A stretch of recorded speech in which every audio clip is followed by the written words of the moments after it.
The notification sound on my phone made my blood run cold. I was sitting in the bridal suite at Oceanview Resort, my wedding dress hanging like a ghost behind me, when the video message arrived from an unknown number. The preview image was dark and blurry, but I could make out what looked like a hotel room. My finger hovered over the play button as my heart hammered against my ribs. In 2 hours, I would be walking down the aisle to marry Ryan Stevens, the man I'd loved for 3 years. I had no idea that pressing play would destroy everything I thought I knew about my future. Before we jump back in, tell us where you're tuning in from, and if this story touches you, make sure you're subscribed, because tomorrow I've saved something extra special for you. My name's Madison Hayes, and 6 months ago, I thought I had the perfect life. I was 28, working as a marketing director for a boutique wine label in Newport Beach, living in a stunning condo with ocean views, and engaged to Ryan Stevens, one of Orange County's most successful real estate developers. Ryan was everything I'd ever wanted in a partner: charming, ambitious, devastatingly handsome, and completely devoted to building our future together. Or so I believed. The morning of our wedding started like something out of a fairy tale. I woke up in the oceanfront suite at the Oceanview Resort in Laguna Beach, where Ryan and I had chosen to have our ceremony. The Pacific stretched endlessly before me, painted in shades of gold and turquoise that made the whole world look like a postcard. 200 guests would be arriving soon for our sunset ceremony on the cliff overlooking the ocean, followed by dinner and dancing in the resort's elegant ballroom. Everything was perfect, from the white roses and eucalyptus that adorned every surface to the 3-piece orchestra that would play as I walked down the aisle. I'd met Ryan at a charity auction 3 years earlier, where his company was sponsoring a silent auction for ocean conservation. He'd outbid everyone for a weekend getaway to Napa Valley, then immediately asked if I'd like to join him. I was skeptical at first.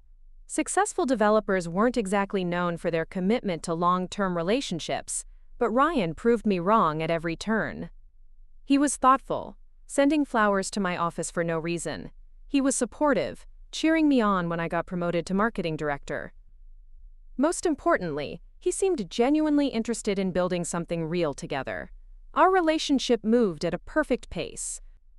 After 6 months of dating, he asked me to move in with him. After a year, we took a trip to Italy together and talked about marriage. After 2 years, he proposed on the beach in front of my apartment building, where we'd had our first official date. The ring was stunning, a vintage emerald-cut diamond that had belonged to his grandmother, and his proposal was everything I'd dreamed of. He'd arranged for my family to be waiting at a nearby restaurant to celebrate, and my mother cried harder than I did when I showed her the ring. Planning our wedding had been a joy rather than a stress. Ryan's real estate company, Stevens & Walker Development, was thriving, developing luxury properties throughout Southern California. His business partner, Brandon Walker, had become a close friend, and Ryan's success meant we could afford the wedding of our dreams without financial strain. The Oceanview Resort was booked 2 years in advance, but Ryan had developed several properties for the owner and called in a favor to secure our date. Everything seemed to fall into place effortlessly. The only minor tension in our relationship came from Ryan's work schedule. Real estate development required constant networking, late-night meetings with investors, and frequent travel to check on properties. He'd often come home exhausted from business dinners or weekend trips to Las Vegas and Phoenix, where his company was expanding. I understood that building a business required sacrifice, and I admired his dedication. Ryan always made sure to include me in the important moments: company parties, investor meetings where spouses were invited, celebrations when deals closed successfully. That morning of our wedding, as I sat in the bridal suite having my hair and makeup done, I felt overwhelmed with gratitude for the life we'd built together. My maid of honor, Taylor Brooks, was buzzing around the room, making sure every detail was perfect. Taylor and I had been best friends since college, and she'd been instrumental in helping plan the wedding. She'd taken charge of coordinating with vendors, managing the timeline, and handling all the small crises that inevitably arose during wedding planning. I couldn't have managed everything without her support. My mother, Linda, was dabbing at her eyes with a tissue, trying not to smudge her makeup as she watched the stylists work on my hair. She'd been worried about me marrying Ryan at first, Not because she didn't like him, but because she'd been hurt so badly by my father's abandonment when I was 12 that she struggled to trust any man completely. But Ryan had won her over gradually, including her in business events, remembering her birthday, and most importantly, proving through consistent actions that he was committed to building a family with me. The morning was proceeding flawlessly until my younger brother Jordan arrived at the bridal suite, looking like he'd barely slept. Jordan was 25, working as a graphic designer in Los Angeles, and normally the most laid-back person in our family. But that morning he seemed agitated, checking his phone constantly, and avoiding eye contact with everyone in the room. When I asked if he was okay, he just said he was nervous about his best man speech and needed some coffee. The hairstylist was putting the finishing touches on my updo when Nicole Chen, our wedding planner, knocked on the door. Nicole had been a godsend throughout the planning process, handling every detail with professional efficiency and genuine warmth. She'd coordinated dozens of luxury weddings at the resort and had connections with the best vendors in Orange County. But when she entered the bridal suite that morning, her usual composure seemed strained. "The flowers are stunning and the ceremony space looks incredible," Nicole announced, but her smile didn't quite reach her eyes. "The catering team is setting up for cocktail hour, and the musicians are doing their sound check. Everything is on schedule for a 4 o'clock ceremony." She handed me a timeline for the day, but I noticed her hands were trembling slightly. "Is everything all right, Nicole? You seem a little stressed." Nicole's smile became more genuine. "Just the usual wedding day nerves," she said. "I always get anxious until the ceremony actually begins, and I know everything is running smoothly." "But Maddie, you look absolutely radiant. Ryan is going to be speechless when he sees you walking down that aisle." As the morning progressed, I found myself checking my phone more frequently than usual. Ryan and I had agreed not to communicate on our wedding day until we saw each other at the ceremony.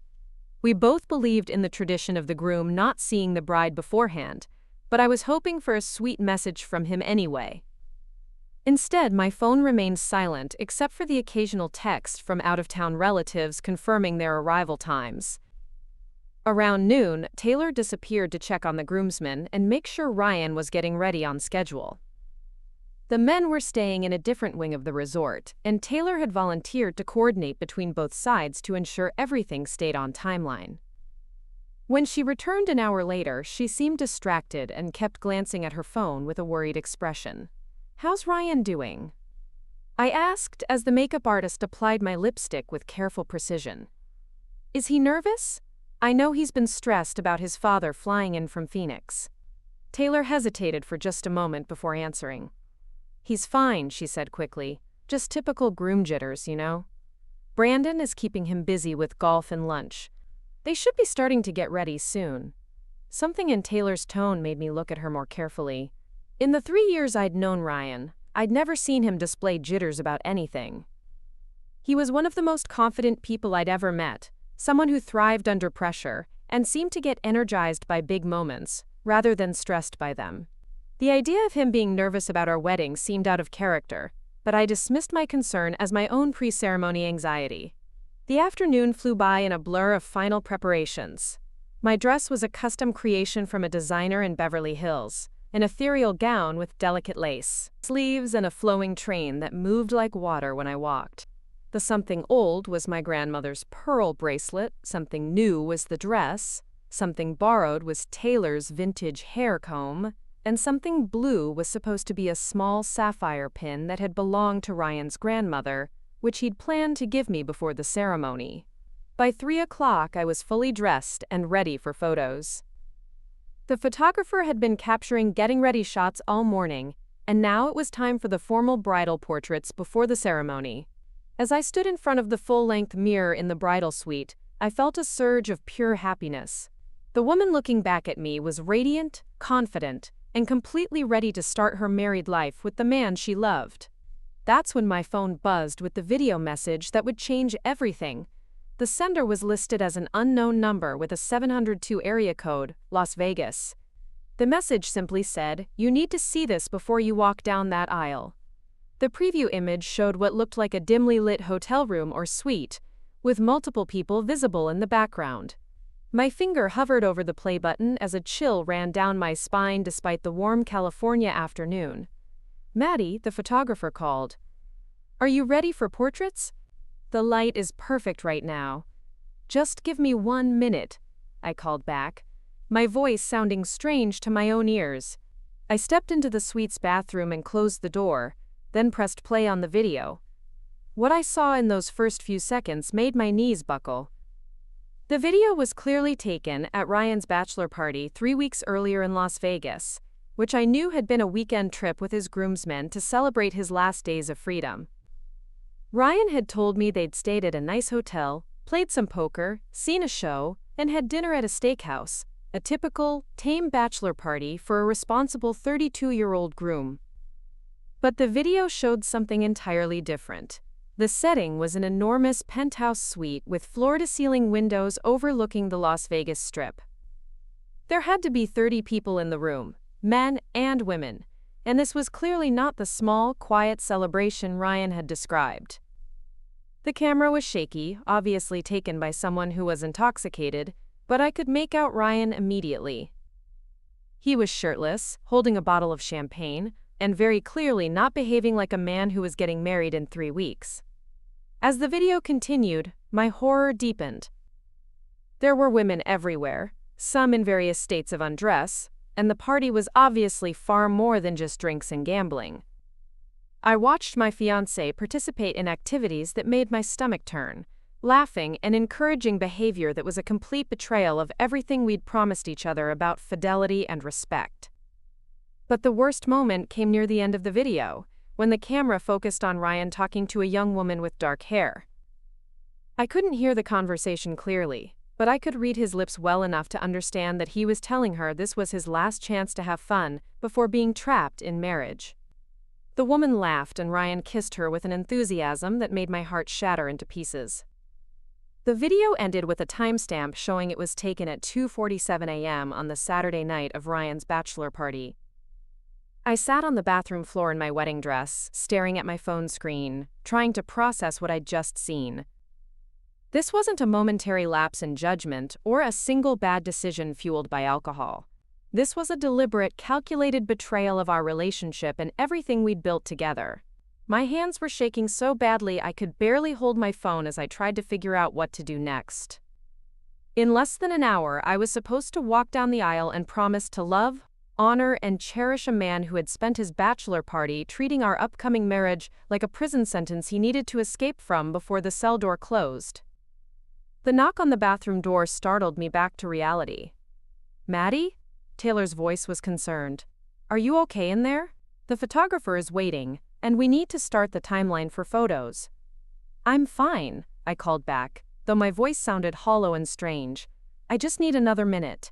But I wasn't fine. I was sitting on a bathroom floor in a $5,000 wedding. Preparing and narrating this story took us a lot of time, so if you are enjoying it, subscribe to our channel. It means a lot to us. Now back to the story. Dress, watching my entire future crumble on a phone screen. And I had no idea that this video was just the beginning of a web of deception that would reveal Ryan Stevens to be someone completely different from the man I thought I was marrying. I stood up slowly, smoothing my dress and trying to compose myself enough to face the people waiting outside. I needed to think clearly and figure out who had sent me this video and why. More importantly, I needed to decide what I was going to do with this information. The photographer was waiting, my guests were arriving, and everyone expected me to walk down that aisle and marry Ryan in less than an hour. But as I looked at my reflection in the bathroom mirror, I realized that the woman staring back at me was no longer the same person who had been excited about her wedding an hour earlier. That woman had been naive, trusting, and blissfully unaware of the man she was about to marry. This woman had seen the truth, and she was going to have to decide how to handle it. The video had lasted only 3 minutes, but it had managed to destroy 3 years of love, trust, and shared dreams. And something told me that if I started digging deeper into what had really happened in Las Vegas, I was going to discover that this betrayal was just the tip of the iceberg. I took a deep breath, opened the bathroom door, and stepped back into the bridal suite, where everyone was waiting for me with excited smiles and cameras ready to capture what they thought would be the happiest day of my life. But first, I needed to find out who had sent me that video and what else they knew about Ryan's secret life. The photographer immediately began directing me into various poses, while commenting on how beautiful I looked and how romantic the setting was with the ocean backdrop. I smiled and moved as instructed, but my mind was racing through everything I knew about Ryan's bachelor party weekend. He'd told me he was going with his best man Brandon Walker and 3 other groomsmen, his college roommate Derek, his cousin Mike from San Diego, and his business associate James. It was supposed to be a long weekend in Vegas, staying at the Bellagio, with plans for poker, golf, and a nice dinner. But the penthouse suite in the video was definitely not a standard hotel room at the Bellagio. It looked like a private residence or an ultra-luxury rental, the kind of place that cost thousands of dollars per night. And there had been far more than 5 men in that video. The party looked like it had 30 or 40 people, with professional quality alcohol service and an atmosphere that suggested this had been planned as a major event rather than a casual weekend with friends. As the photographer worked, I tried to remember what Ryan had told me about the weekend when he returned. He'd seemed tired but happy, saying they'd had a great time and that Brandon had won big at blackjack. He'd brought me a small gift, a piece of jewelry from one of the casino shops, and had seemed eager to get back to wedding planning. There had been nothing in his demeanor that suggested guilt or deception. But now I was remembering small details that seemed more significant. He'd been protective of his phone for a few days after returning, taking it with him to the bathroom and keeping it face down on restaurant tables. When I'd asked to see photos from the trip, he'd said most of them were just boring shots of the guys playing cards, and that he'd deleted them to make space on his phone. At the time, his explanations had seemed perfectly reasonable. Now they felt like carefully constructed lies. The photo session continued for another 20 minutes, while I smiled and posed, and tried to process the implications of what I'd discovered. When we finished, I asked Taylor to walk with me to get some air before the ceremony. We stepped out onto the resort's terrace, which offered a stunning view of the Pacific Ocean and the ceremony space that had been set up below us on the cliff. The setting was absolutely breathtaking. White chairs were arranged in perfect rows, facing an arch covered in white roses and eucalyptus, with the ocean stretching infinitely behind it. The late afternoon light was golden and romantic, and everything looked like a dream wedding. But standing there in my wedding dress, looking down at the space where I was supposed to marry Ryan in 30 minutes, I felt sick to my stomach. "Taylor," I said carefully, "I need to ask you something and I need you to be completely honest with me." "Of course," Taylor replied, but I noticed she seemed nervous about what I might ask. "Did anything unusual happen at Ryan's bachelor party? Anything that he might not have told me about?" Taylor's face went pale, and she looked away from me toward the ocean. "I don't know what you mean," she said, but her voice lacked conviction. I pulled out my phone and showed her the video. "Taylor, someone sent me this. I think you need to tell me what you know." Taylor's reaction confirmed my worst fears. Her face crumpled with guilt and she started crying immediately. "Maddie, I'm so sorry," she whispered. "I wanted to tell you, but Ryan made me promise not to say anything. He said it was just bachelor party foolishness and that it didn't mean anything." "What exactly did he make you promise not to tell me?" I asked, though I was dreading the answer. "Brandon called me that weekend," Taylor admitted between sobs. "He was worried about what was happening and thought someone should know. The party got completely out of control. It wasn't supposed to be like that, but Ryan had hired entertainment and invited a bunch of people you guys don't even know. Brandon said Ryan was acting like a completely different person." "What kind of entertainment?" I asked, though the video had already shown me more than I wanted to see. Taylor looked like she was going to be sick. Professional dancers, high-end escort services, party planners who specialize in that kind of thing. Brandon said it was like Ryan had planned this elaborate final fling and was treating the whole thing like his last night of freedom before being locked down in marriage. I felt like I'd been punched in the stomach. This wasn't a spontaneous mistake or a momentary lapse in judgment influenced by alcohol and peer pressure. This was premeditated betrayal, carefully planned and executed while I was at home excitedly addressing wedding invitations and confirming details with vendors. "How long have you known about this?" I asked. "Since the Monday after the bachelor party," Taylor admitted. "Brandon was so upset about the whole thing that he called me because he didn't know what to do."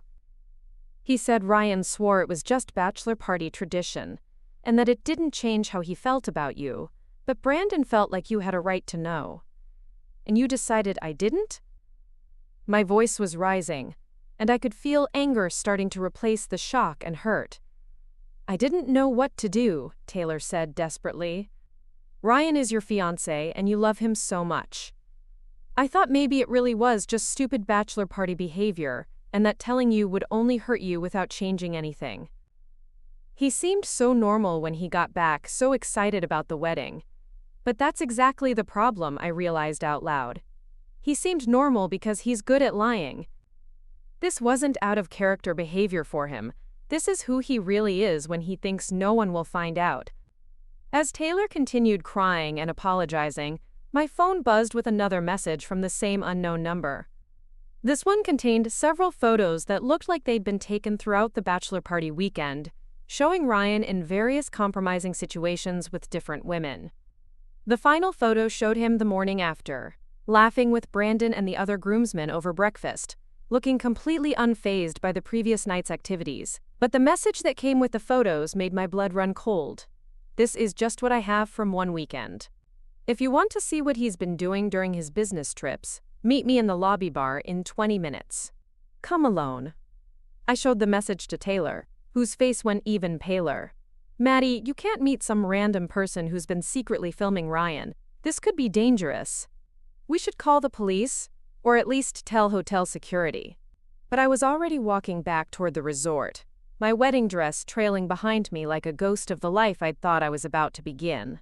I needed to know the full extent of Ryan's deception before I made any decisions about what to do next. If this person had evidence of ongoing infidelity during our engagement, then Ryan's bachelor party behavior wasn't an isolated incident. It was part of a pattern that meant our entire relationship had been built on lies.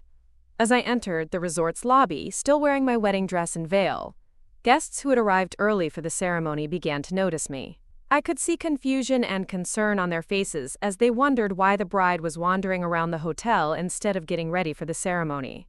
But I ignored their stares and headed straight for the lobby bar, where I hoped to finally learn the truth about the man I'd been planning to marry. The lobby bar was dimly lit and nearly empty in the late afternoon, with most guests either checking in or getting ready for the ceremony. I spotted her immediately, a young woman with long dark hair, sitting alone at a corner table, nervously checking her phone.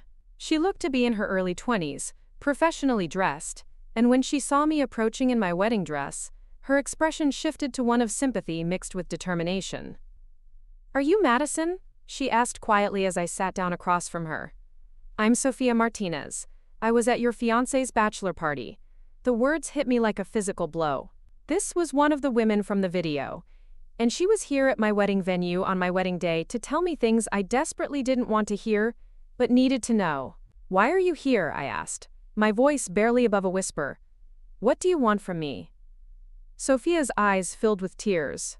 "I want to stop you from making the biggest mistake of your life," she said. "When I found out Ryan was getting married today, I couldn't let you walk down that aisle without knowing who you're really marrying. How did you find out about the wedding? And how did you get my phone number?" Sophia pulled out her phone and showed me a social media post from one of Ryan's groomsmen. "Your wedding is all over Instagram," she said. "Ryan's friends have been posting about it for weeks, tagging the location and talking about the celebration. It wasn't hard to find you." I felt exposed and vulnerable, realizing that my private life had been broadcast to strangers who knew more about my fiancé than I did. Sophia continued, her voice gaining strength. "Madison, I need you to know that what happened in Vegas wasn't just a bachelor party that got out of hand. It was something Ryan planned and paid for. He hired a party planning company that specializes in this kind of entertainment. He rented that penthouse specifically because it was private, and what happened there wouldn't get back to you." The calculated nature of Ryan's deception was becoming clearer with each revelation. This wasn't a moment of weakness or poor judgment. It was a deliberate choice to betray our relationship while maintaining the facade of being a faithful fiancé. "What kind of party planning company?" I asked, though I was dreading the answer. "The kind that provides high-end adult entertainment for wealthy clients," Sophia said bluntly. "I work for them occasionally when I need extra money to pay for school. I'm getting my master's degree in psychology at UNLV, And the money is good for what's essentially just attending parties and making sure the clients have a good time. I studied Sophia's face, trying to determine if she was telling the truth. She seemed genuinely upset about the situation, not vindictive or manipulative. Her explanation about working to pay for school made sense, and her nervousness suggested she was taking a real risk by being here. "Tell me exactly what happened that night," I said. "I need to know everything." Sophia took a deep breath and began describing an evening that was far worse than what I'd seen in the short video. Ryan had apparently told the party planning company that he wanted an elaborate final celebration before his marriage, and they delivered exactly what he'd requested. The penthouse had been filled with entertainment, premium alcohol, and women who were paid to ensure the guests had whatever kind of experience they wanted.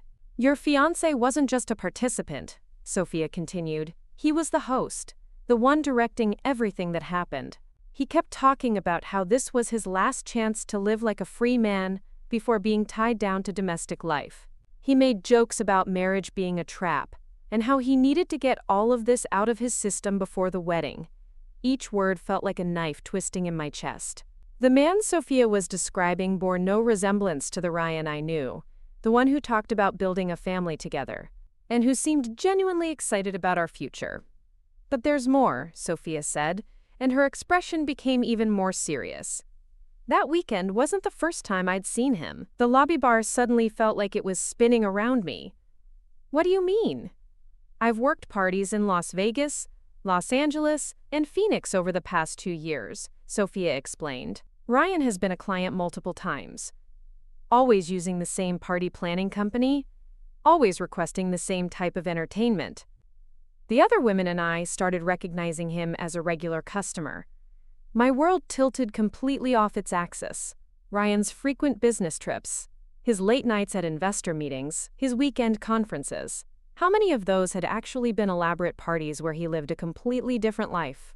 "How many times?" I asked, though I wasn't sure I wanted to know. "At least 6 times that I personally saw him," Sophia replied. "And I only work those parties occasionally. The company keeps detailed client records, and according to the other women, he's been using their services regularly for years. Years. While I'd been falling in love with him, planning our future, and believing in his commitment to our relationship, Ryan had been living a double life that made a mockery of everything between us." "Why are you telling me this?" I asked. "You don't even know me." Sophia's voice became passionate. "Because I have a sister who's engaged, and if someone knew her fiancé was doing what Ryan does, I'd want them to tell her. No woman deserves to marry someone who's been lying to her for years. And honestly, I felt sick when I realized Ryan was getting married. The way he talked about you that night, the things he said about marriage and commitment, you deserve so much better." My phone started buzzing with frantic text messages from Taylor, Nicole the wedding planner, and my mother, all asking where I was since the ceremony was supposed to start in 15 minutes. But I couldn't move. I was absorbing the fact that my entire relationship had been built on lies, and that the man I'd trusted with my heart and my future had been systematically betraying me for years. Sophia reached into her purse and pulled out a flash drive. "Everything's on here," she said. "Photos, videos, receipts, even some audio recordings from different parties." I started documenting everything after I realized what kind of man Ryan really was. I never knew what I'd do with the evidence, but when I saw the wedding post today, I knew I had to act. I stared at the flash drive like it was a bomb that could explode what remained of my life. Part of me wanted to throw it away and pretend this conversation had never happened. In 15 minutes, I could walk down that aisle and marry Ryan, and maybe none of this would matter if I never looked at the evidence. But I knew I could never unknow what I'd already learned. "There's something else," Sophia said hesitantly. "Your fiancé's business partner, Brandon Walker, has been trying to distance himself from Ryan lately. Brandon was at that bachelor party, and I could tell he was uncomfortable with everything that was happening. He kept apologizing to the other guys and trying to get Ryan to calm down. This matched what Taylor had told me about Brandon calling her after the bachelor party. It sounded like Brandon had been genuinely disturbed by Ryan's behavior and was struggling with whether to expose his business partner's secret life. Has Brandon ever participated in these parties?" I asked. "No," Sophia said firmly. "In all the times I've seen Ryan, Brandon has only been there twice, and both times he seemed like he was trying to talk Ryan out of whatever was happening." I got the impression that Brandon only found out about Ryan's regular parties recently, and that he disapproved. This gave me a glimmer of hope that at least one person in Ryan's inner circle had maintained some moral integrity, even if he'd failed to warn me directly about what was happening. Sophia checked her phone and looked anxious. "I know your ceremony is supposed to start soon," she said. "What are you going to do?" "I don't know," I admitted. "This is my wedding day. My family is here, my friends are here, everything is paid for and planned. How do I walk away from all of this?" "How do you not walk away?" Sophia asked gently.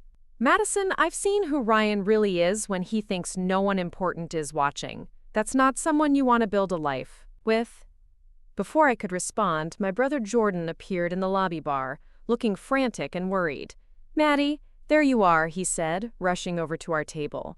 "Everyone's looking for you. The ceremony is supposed to start, and Nicole is having a panic attack because she can't find the bride." Jordan stopped abruptly when he saw Sophia and noticed my expression. "What's going on?" he asked, his voice filled with concern. I introduced Sophia briefly and explained that she had information about Ryan that I needed to hear. Jordan sat down at our table, and I watched his face change as Sophia summarized what she'd told me about the bachelor party and Ryan's pattern of infidelity. "Son of a bitch," Jordan said quietly when Sophia finished. "Maddie, I knew something was off about that guy, but I never imagined it was this bad."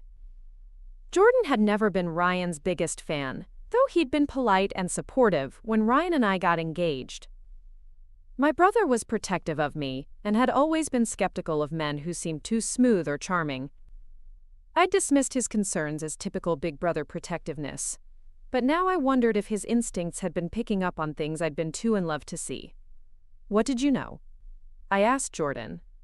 "Nothing specific," Jordan admitted, "just that he seemed like he was always performing, like he was playing a role rather than being himself.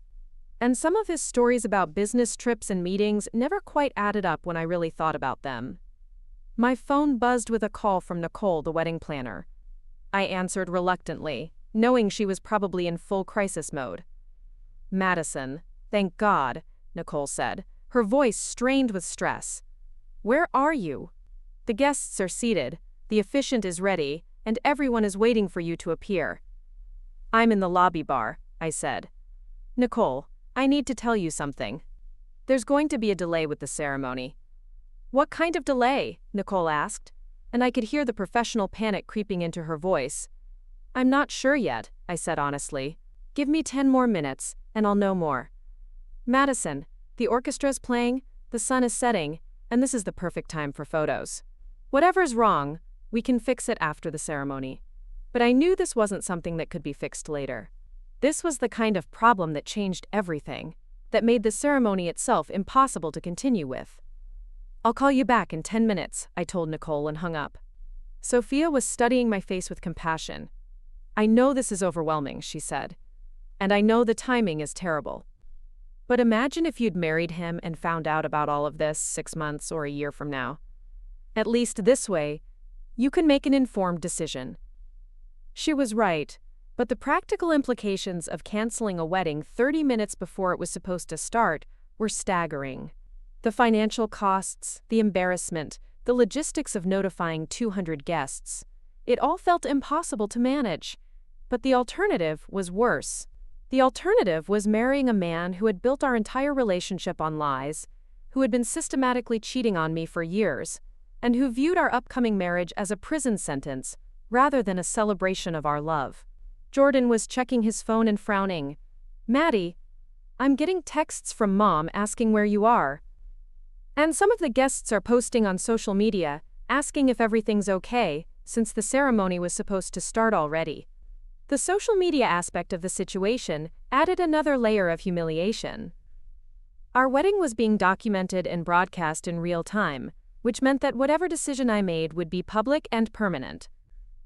I looked at the flash drive Sophia had given me, then at my brother's concerned face, then at my phone buzzing with increasingly frantic messages from family and friends.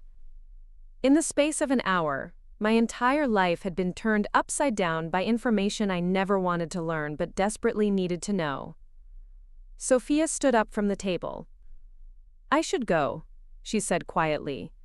You have a lot to think about, and I don't want to pressure you into any decision. But Madison, whatever you choose to do, I hope you choose what's best for you, not what's easiest, or what other people expect. She handed me a piece of paper with her contact information. If you want to see the rest of the evidence, or if you need someone to testify about what kind of person Ryan really is, I'll help you. You don't deserve to be deceived like this.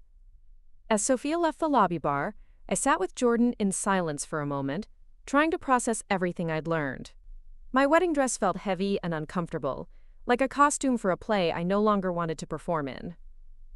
"What are you going to do?" Jordan asked softly.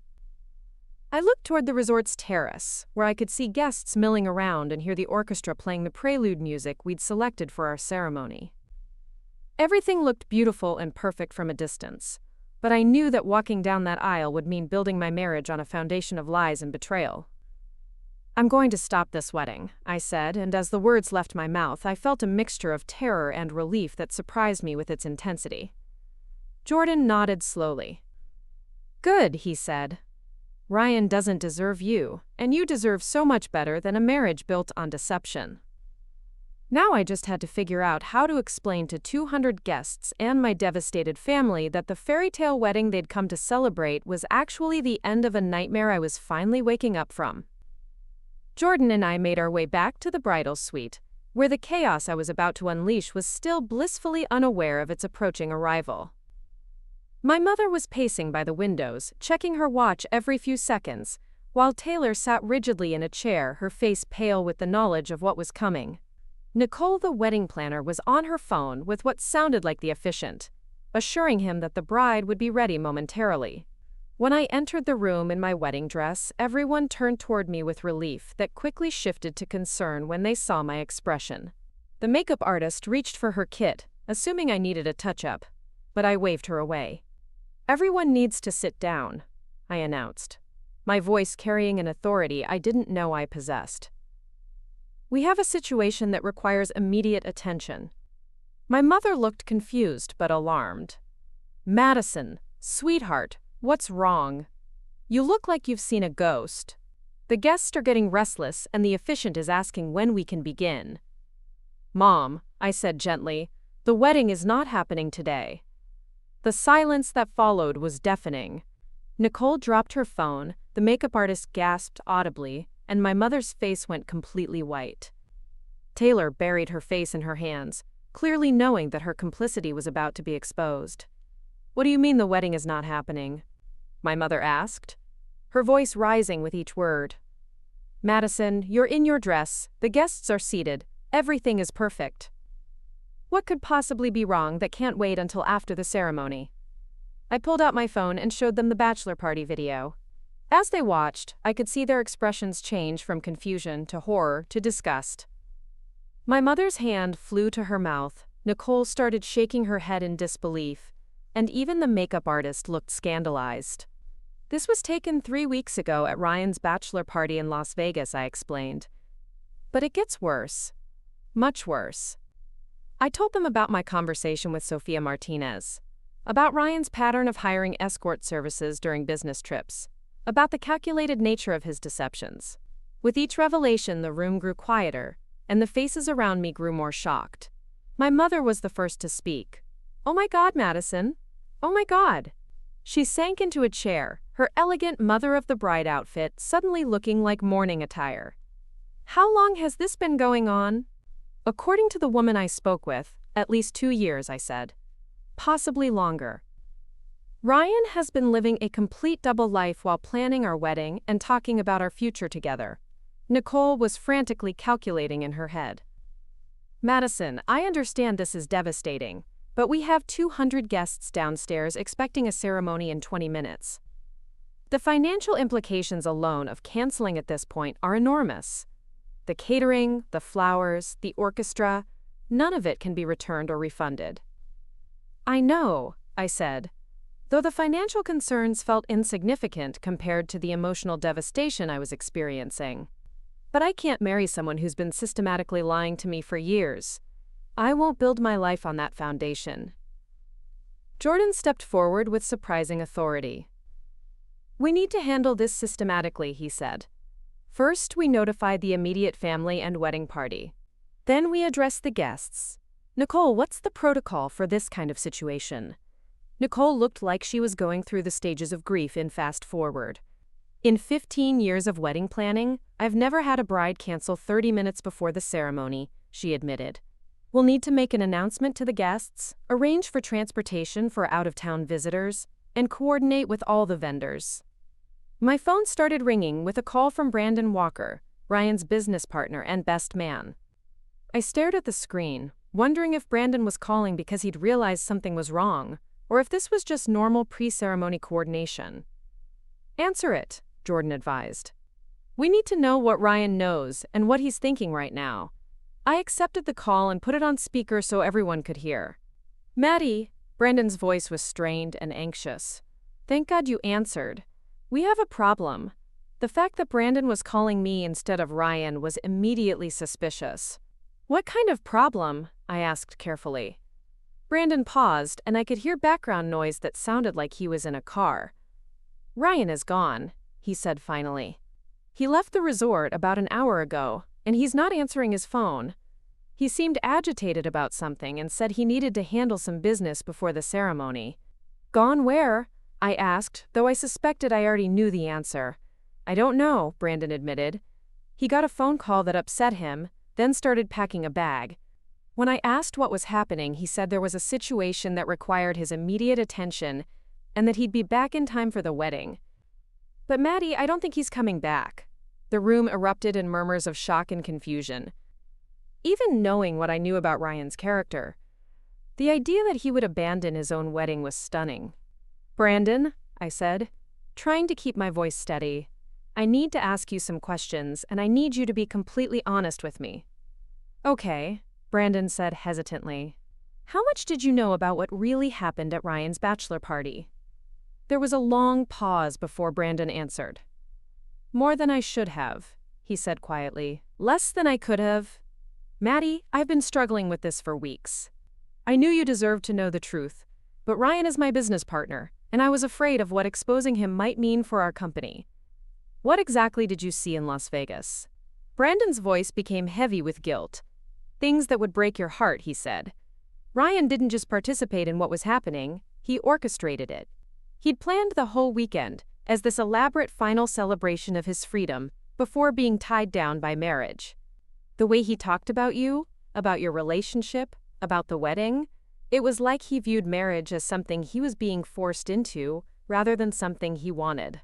This confirmed everything Sophia had told me, but hearing it from someone I'd trusted and considered a friend made it even more painful. Why didn't you tell me? I asked. Because I'm a coward, Brandon admitted, and because Ryan convinced me that it was just bachelor party foolishness that didn't reflect his real feelings about you. He said he was getting it out of his system and that once you were married, he'd be the devoted husband you deserved. But that wasn't the end of it, was it? I asked, thinking about what Sophia had revealed about Ryan's regular use of escort services. Brandon was quiet for so long, I thought the call had disconnected. No, he said finally. It wasn't the end of it. Maddie, there are things about Ryan's business practices that I've only recently discovered.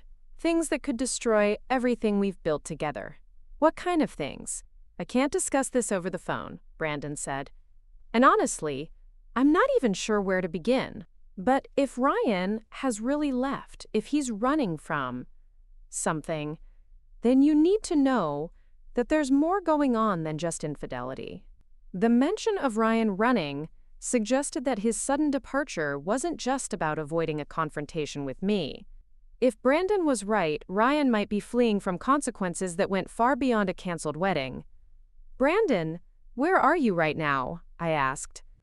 I'm driving back to the office, he said. I need to check on some things, review some files. Maddie, I think Ryan may have been preparing for this possibility for a while. There are financial irregularities that I'm just now discovering, business decisions that were made without my knowledge or approval. What kind of financial irregularities? The kind that could land him in federal prison, Brandon said grimly. And possibly me too, if I can't prove I wasn't involved. This revelation added an entirely new dimension to Ryan's deceptions. Not only had he been unfaithful throughout our relationship, but he'd apparently been involved in business fraud that put his partner and their employees at risk. I need to see you, I told Brandon. There are things you need to know about Ryan's activities that go beyond what happened in Las Vegas. Brandon agreed to meet me at his office in an hour, giving me time to address the immediate crisis of the canceled wedding. As I hung up the phone, I realized that Ryan's sudden departure might actually be a blessing in disguise. If he'd stayed for the ceremony, I would have had to confront him publicly or go through with a marriage I now knew was based on lies. His decision to run made my choice easier, even as it raised new questions about what he was running from. Nicole had been frantically typing on her phone while I talked to Brandon. "The officiant is willing to make an announcement to the guests," she said. "We can frame it as a family emergency that requires postponing the ceremony rather than canceling it outright. That might help minimize the social embarrassment and give us time to figure out the logistics," but my mother shook her head firmly. "No," she said. "We tell people the truth. Madison discovered that her fiancé is not the man she thought he was, and she's making the brave decision not to marry him. I won't have my daughter starting this new chapter of her life with more lies and cover-ups." I felt a surge of gratitude toward my mother for her immediate support and clarity. She was right. I'd had enough of lies and deceptions to last a lifetime. Taylor, who had been silent throughout the conversation, finally spoke up. "There's something else you all need to know," she said quietly. "I wasn't just complicit in covering up the bachelor party. I've been helping Ryan hide other things too." The room went silent again as we all turned to stare at Taylor. "What other things?" I asked, though I was starting to dread any additional revelations. Taylor's voice was barely audible. "Financial things. Ryan asked me to create fake social media posts and documentation that would make it look like he was at business conferences when he was actually at those parties. He said it was just to protect the company's reputation, but I helped him construct alibis for times when he was cheating on you." The extent of the conspiracy to deceive me was becoming clearer with each admission. Ryan hadn't just been living a double life. He'd recruited people I trusted to help him maintain his deceptions. "What kind of fake documentation?" Jordan asked, his anger on my behalf evident in his voice. "Social media posts from hotel lobbies and conference centers," Taylor explained. "Photos that made it look like he was at legitimate business events. He even had me create fake email chains with fictional business contacts to show you if you ever questioned where he was." The systematic nature of Ryan's deceptions was staggering. This wasn't just spontaneous infidelity or poor impulse control. It was a calculated campaign of lies that had involved detailed planning and multiple accomplices. "Taylor," I said, trying to keep my voice calm, "how long has this been going on?" "About a year," she admitted. "It started small, just asking me to confirm that he'd told me he was going to certain conferences. But it escalated gradually until I was actively creating false evidence to support his lies." A year. For an entire year, my best friend had been helping my fiancé deceive me while pretending to support our relationship and help plan our wedding. The betrayal felt almost as devastating as Ryan's infidelity. "Why?" I asked simply. Taylor started crying again. "Because Ryan said if his business reputation was damaged by rumors about his personal life, it would affect Brandon and all their employees. He made it seem like I was protecting innocent people, not helping him cheat on you. And honestly, he was very convincing about the whole thing being temporary, just bachelor party behavior that would stop after the wedding." "But you knew it wasn't stopping," I said. "You knew he was continuing to live this double life even after the bachelor party." Taylor nodded miserably. "When Brandon called me after Vegas, I realized that Ryan had manipulated both of us. Brandon thought he was protecting you by keeping the bachelor party secret, and I thought I was protecting the business by helping Ryan maintain his professional image.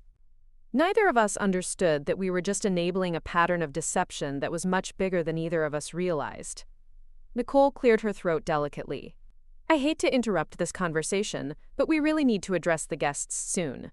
People are starting to get restless, and social media posts are asking questions about the delay." She was right. The practical implications of canceling the wedding couldn't be postponed indefinitely. while we processed the emotional implications of Ryan's deceptions.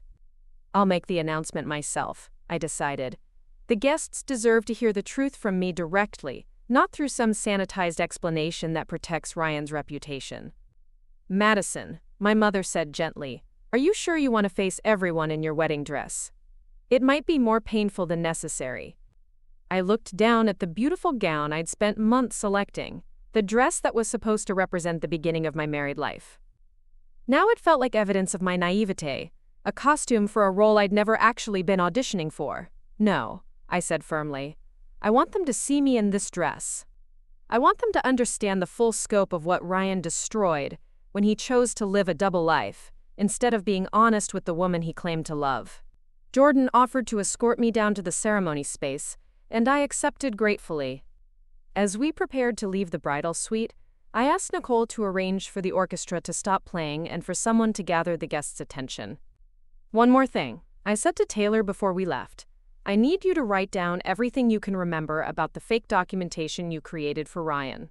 Dates, locations, the names of fictional business contacts, everything. If Brandon is right about financial irregularities, law enforcement may need that information." Taylor nodded, seeming relieved to finally be taking action to undo some of the damage she'd helped cause. As Jordan and I walked through the resort toward the ceremony space, I could feel the stares of staff members and early arriving guests who were clearly confused about why the bride was walking around without her veil and with such a grim expression. But I kept my head high, knowing that I was making the right choice even though it was the most difficult thing I'd ever done. The ceremony space was breathtaking in the late afternoon light, with the Pacific Ocean providing a stunning backdrop for what should have been the happiest moment of my life. The guests were seated expectantly, dressed in their finest clothes, and holding their phones ready to capture the perfect wedding photos. I could see Ryan's father, Robert, sitting in the front row, checking his watch and looking concerned about the delay.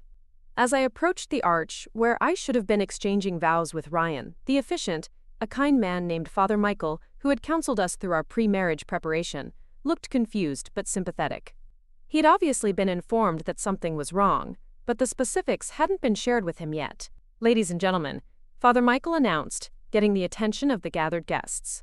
"The bride would like to address you all before we proceed." The murmur of conversation that had been rising among the guests immediately died away, replaced by an expectant silence that felt heavy with anticipation.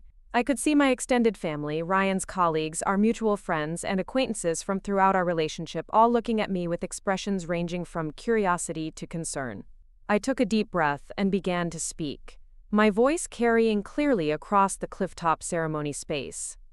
"Thank you all for being here today," I said. "You came here expecting to witness a celebration of love and commitment, and I'm sorry that I have to tell you something very different." The silence became even more profound as guests realized this wasn't going to be a typical pre-ceremony address. "This morning I discovered that Ryan Stevens, the man I was planning to marry, has been living a double life for the duration of our relationship. He has been systematically unfaithful, engaging in elaborate deceptions and involving others in covering up his betrayals." I could see shock and disbelief spreading across the faces of the assembled guests. Some people pulled out their phones, whether to document the moment or to fact-check what I was saying. I wasn't sure. I have evidence of Ryan's activities, including video footage and witness testimony that confirms the extent of his deceptions. This is not a misunderstanding or a moment of cold feet. This is the discovery of a pattern of lies that makes marriage impossible. Ryan's father, Robert, stood up from his seat in the front row, his face a mixture of confusion and anger. "Where is my son?" he demanded. "Why isn't Ryan here to defend himself against these accusations?" "Because," I replied, looking directly at Robert, "he learned that his secrets were being exposed, and he chose to flee rather than face the consequences of his actions. He left the resort over an hour ago and is not responding to phone calls." This revelation caused an audible gasp from the assembled guests. The idea that a groom would abandon his own wedding was shocking even to people who didn't know the full story behind the cancellation. "I understand that this is devastating news for everyone who traveled here to celebrate with us," I continued. "The financial losses from this cancellation will be significant, and I take full responsibility for those costs. But I cannot and will not build a marriage on a foundation of lies and betrayal." As I spoke, I could see various reactions among the guests. Some people looked sympathetic and supportive. others appeared skeptical about my claims, and still others seemed primarily concerned about the practical implications of the canceled ceremony. But I pressed on, determined to tell the complete truth regardless of how people reacted. For those who are wondering about the specifics of Ryan's deceptions, I said, I have documented evidence that will be shared with appropriate authorities. This is not just about personal infidelity.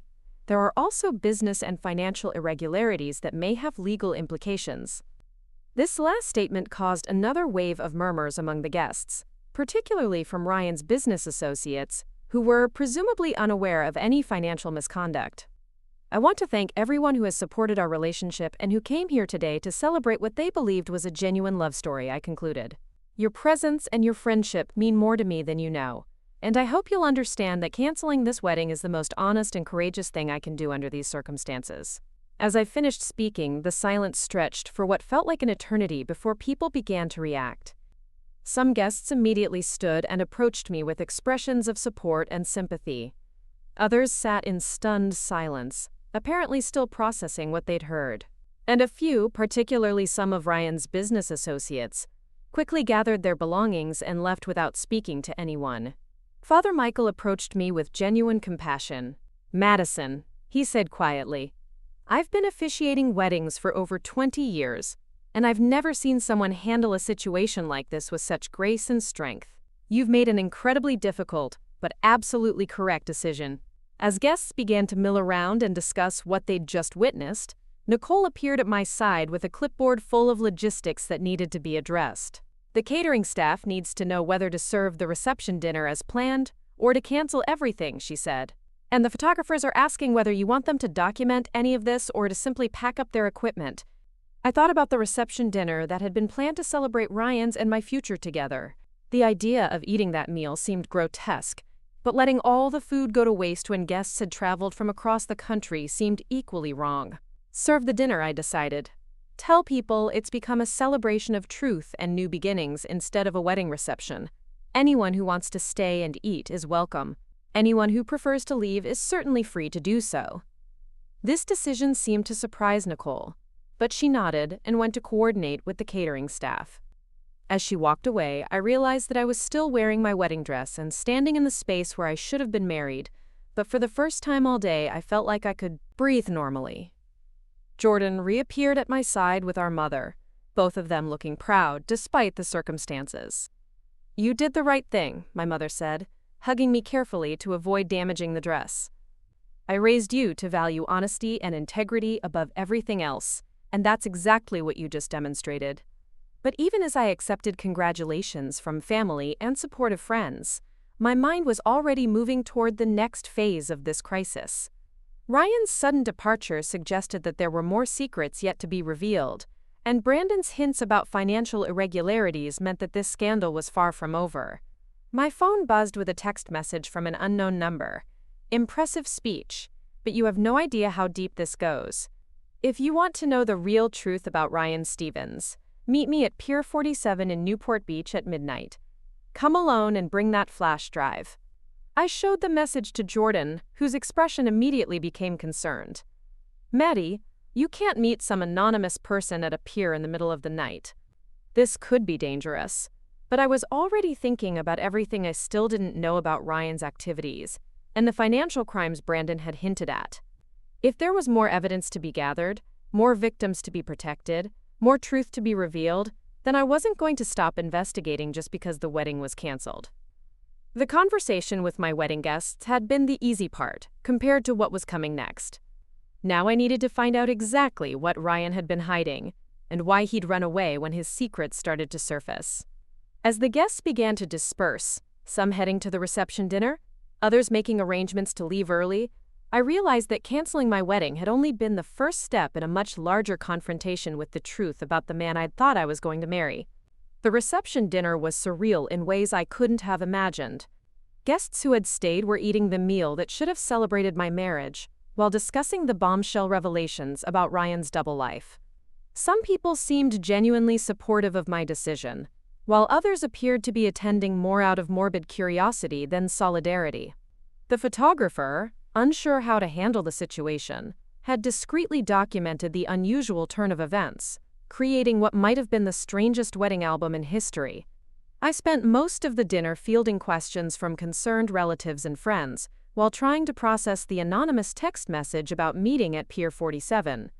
The cryptic nature of the message suggested that whoever sent it had significant information about Ryan's activities, but the midnight timing and secluded location raised obvious safety concerns.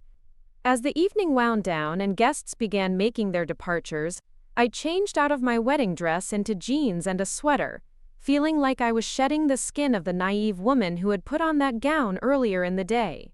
The dress hung in the closet like a ghost of the life I'd almost committed to. Beautiful, but now meaningless. Jordan had insisted on accompanying me to the pier despite my protestations about the anonymous contact's instruction to come alone. We compromised on him staying in the car at a distance while I approached the meeting location by myself, with strict instructions to call the police if I didn't return within 30 minutes. Newport Beach at midnight was eerily quiet, with only the sound of waves lapping against the dock pilings and the distant hum of late-night traffic. Pier 47 was one of the smaller docks used primarily by local fishing boats and pleasure craft, poorly lit and largely deserted after dark. As I walked toward the end of the pier, clutching the flash drive Sophia had given me, I wondered if I was making a terrible mistake by trusting an anonymous contact. The figure waiting for me at the end of the pier was not what I had expected. Instead of the mysterious informant I'd imagined, I found myself face to face with Alex Thompson, a man I recognized as someone who had occasionally attended business functions with Ryan. Alex was in his 40s, impeccably dressed even at midnight, and clearly nervous about whatever information he was about to share. "Madison," Alex said quietly as I approached. "Thank you for coming.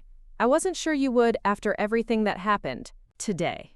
"Alex, what are you doing here?" I asked, trying to place him more specifically in Ryan's business network. "How do you know about the flash drive?" Alex gestured for me to sit on one of the bench seats overlooking the water. "I used to be Ryan's business partner," he explained. Before Brandon Walker, before Stevens and Walker Development became successful, Ryan and I started a company together 5 years ago, and I learned things about his character that I should have acted on much sooner. "What kind of things?"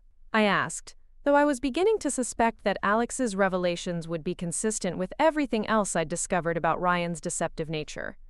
Alex pulled out a thick manila envelope and set it on the bench between us. "Financial fraud, money laundering, investor manipulation, and systematic theft from clients," he said. "Ryan has been running elaborate schemes for years, using legitimate development projects as cover for criminal enterprises."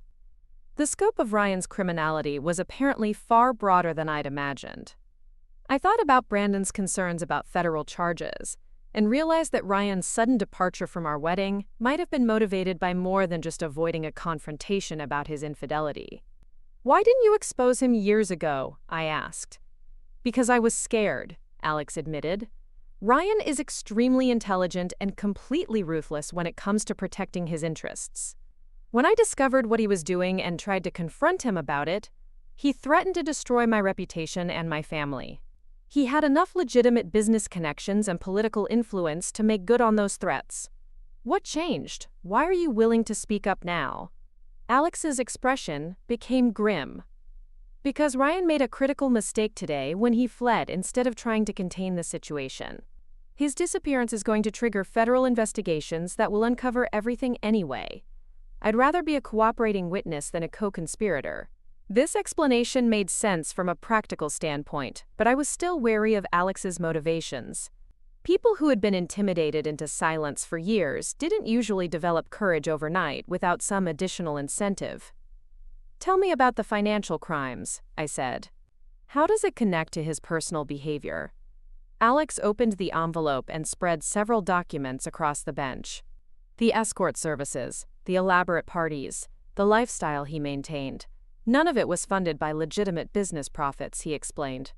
Ryan has been embezzling from client accounts, creating false development projects to attract investors, and using a network of shell companies to hide the movement of stolen money. As Alex walked me through the documentation, a picture emerged of criminal activity that was staggering in its complexity and duration. Ryan hadn't just been cheating on me personally. He'd been cheating investors, clients, and business partners out of millions of dollars while using those stolen funds to finance his secret lifestyle.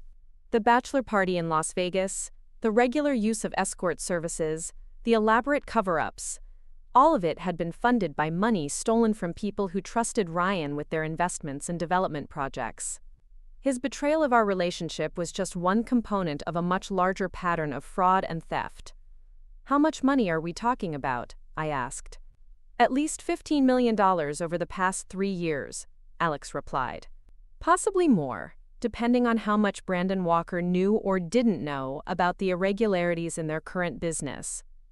The astronomical sum made me feel sick. I thought about all the investors Ryan had charmed at business dinners I'd attended, all the clients who had trusted him with their life savings, all the employees whose jobs depended on the success of fraudulent enterprises. "Alex, where is Ryan now? Do you know where he went when he left the resort?" Alex checked his phone and frowned. "I've been tracking his movements through some financial monitoring software I installed when we were still partners," he said. "He made cash withdrawals from ATMs in 3 different cities between here and the Mexican border. It looks like he's heading for Tijuana." The revelation that Ryan was fleeing the country added urgency to the situation that I hadn't fully appreciated. If he successfully crossed into Mexico with millions of dollars in stolen money, the chances of recovering those funds or bringing him to justice would be significantly diminished. "We need to contact the FBI," I said, but Alex was already shaking his head. "I've been in communication with federal agents for the past 6 months," he revealed. They'd been building a case against Ryan, but they needed more evidence and more witnesses before they could move forward with arrests. "Your discovery of his personal deceptions today has actually accelerated their timeline." This meant that Ryan's crimes had been under federal investigation, even while he was planning our wedding and talking about our future together. The level of compartmentalization required to maintain normal relationships while knowing he was the subject of a criminal investigation was chilling. "Why wasn't I warned about any of this?" I asked, feeling angry that I'd been kept in the dark about the federal investigation. "Because the agents needed Ryan to believe his life was proceeding normally," Alex explained. "If he'd suspected he was under investigation, he would have fled months ago with even more stolen money. Your relationship provided him with a cover of respectability that helped convince investors and clients that he was a stable, trustworthy businessman." The realization that I'd been unknowingly used as part of Ryan's criminal cover story was devastating in a completely different way from learning about his infidelity. I hadn't just been deceived by someone I loved. I'd been manipulated into becoming an unwitting accomplice in his schemes to defraud other victims. Alex pulled out his phone and made a call. "Agent Martinez, this is Alex Thompson. The situation we discussed has developed as predicted. Ryan Stevens has fled, and his fiancée is prepared to cooperate fully with the investigation." As Alex spoke with what was apparently his FBI contact, I tried to process the fact that I was now part of a federal criminal investigation. My canceled wedding had transformed from a personal crisis into a law enforcement operation, and Ryan's betrayal of our relationship was now evidence in a case that could result in decades of federal prison time. "Agent Martinez wants to meet with you immediately," Alex said after ending the call.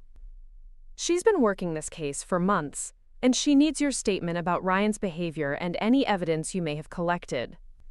I thought about the flash drive Sophia had given me, and realized that the videos and photos of Ryan's bachelor party activities might be more than just evidence of infidelity. They could be documentation of how stolen money was being spent on illegal activities. 20 minutes later, Jordan and I were sitting in an all-night diner with Agent Carmen Martinez, a sharp-eyed woman in her 30s who specialized in white-collar crime investigations. She had the demeanor of someone who had seen every possible variation of financial fraud and wasn't easily shocked by criminal behavior. "Ms. Hayes," Agent Martinez began, "I understand you've had an extremely difficult day, but your cooperation is crucial to preventing Ryan Stevens from escaping justice for crimes that have affected dozens of victims."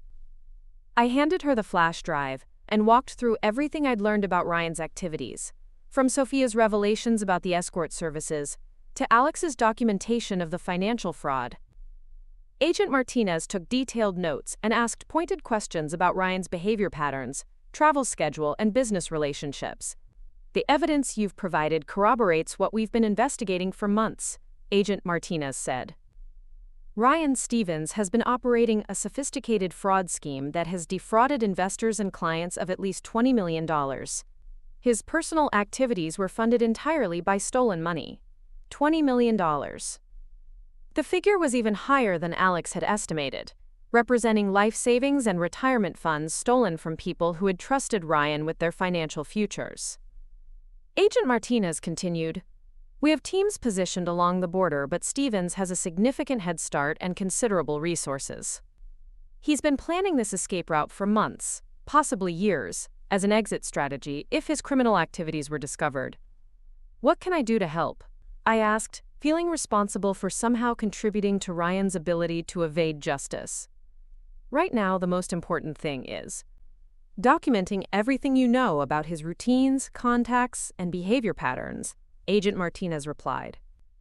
"Any detail could be crucial in predicting his movements or identifying accomplices who might be helping him flee." For the next 2 hours, I provided Agent Martinez with a comprehensive account of my relationship with Ryan, including details about his travel patterns, business associates, family connections, and personal habits. Jordan contributed observations about Ryan's behavior that I might have overlooked, and together we constructed a detailed psychological profile that could help predict his actions. As dawn began to break over Newport Beach, Agent Martinez received a call that made her expression become urgent. "Stevens was spotted at a private airfield near Tijuana," she announced. "Mexican authorities are cooperating, but we need to move quickly before he disappears into Latin America." The next few hours unfolded with the intensity of a Hollywood thriller. Except the stakes were real and the consequences would affect dozens of victims whose money Ryan had stolen. Agent Martinez coordinated with Mexican law enforcement, while I provided additional details about Ryan's possible international connections and escape plans. Around 10 in the morning, Agent Martinez received the call she'd been waiting for.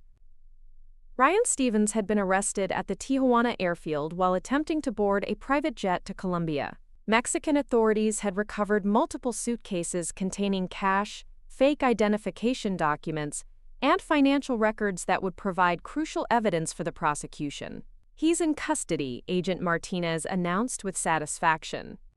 "And thanks to your cooperation, we have enough evidence to ensure he won't be able to manipulate his way out of federal charges this time." The relief I felt was overwhelming, but it was complicated by the realization that the man I'd been planning to marry was now facing the possibility of spending the rest of his life in federal prison. The Ryan I'd fallen in love with had never actually existed. He'd been a carefully constructed persona designed to provide cover for criminal activities. Over the following days, the full scope of Ryan's crimes became public knowledge as the FBI released details about the investigation. Stevens and Walker Development was shut down pending a complete audit of their financial records. Brandon Walker was questioned extensively but ultimately cleared of criminal wrongdoing, though his professional reputation was severely damaged by his association with Ryan. The media coverage was intense and often intrusive, with reporters trying to get exclusive interviews about my experience as the fiancé of a federal fugitive. I declined most interview requests, but I did speak with a few journalists who were focused on educating the public about the warning signs of financial fraud, rather than sensationalizing the personal aspects of the story. Sophia Martinez, the woman who had attended Ryan's bachelor party and warned me about his character, became a key witness in the federal case. Her documentation of Ryan's activities provided crucial evidence about how stolen money had been used to fund his secret lifestyle. She also helped authorities identify other women who had been exploited by Ryan's elaborate schemes. The financial recovery process was complex and lengthy, but federal investigators were able to trace and freeze most of the stolen money before Ryan could transfer it to offshore accounts. While the victims of his fraud wouldn't recover their losses immediately, there was hope that most of the stolen funds could eventually be returned. Brandon Walker reached out to me several weeks after Ryan's arrest to apologize for his failure to warn me about his partner's criminal activities.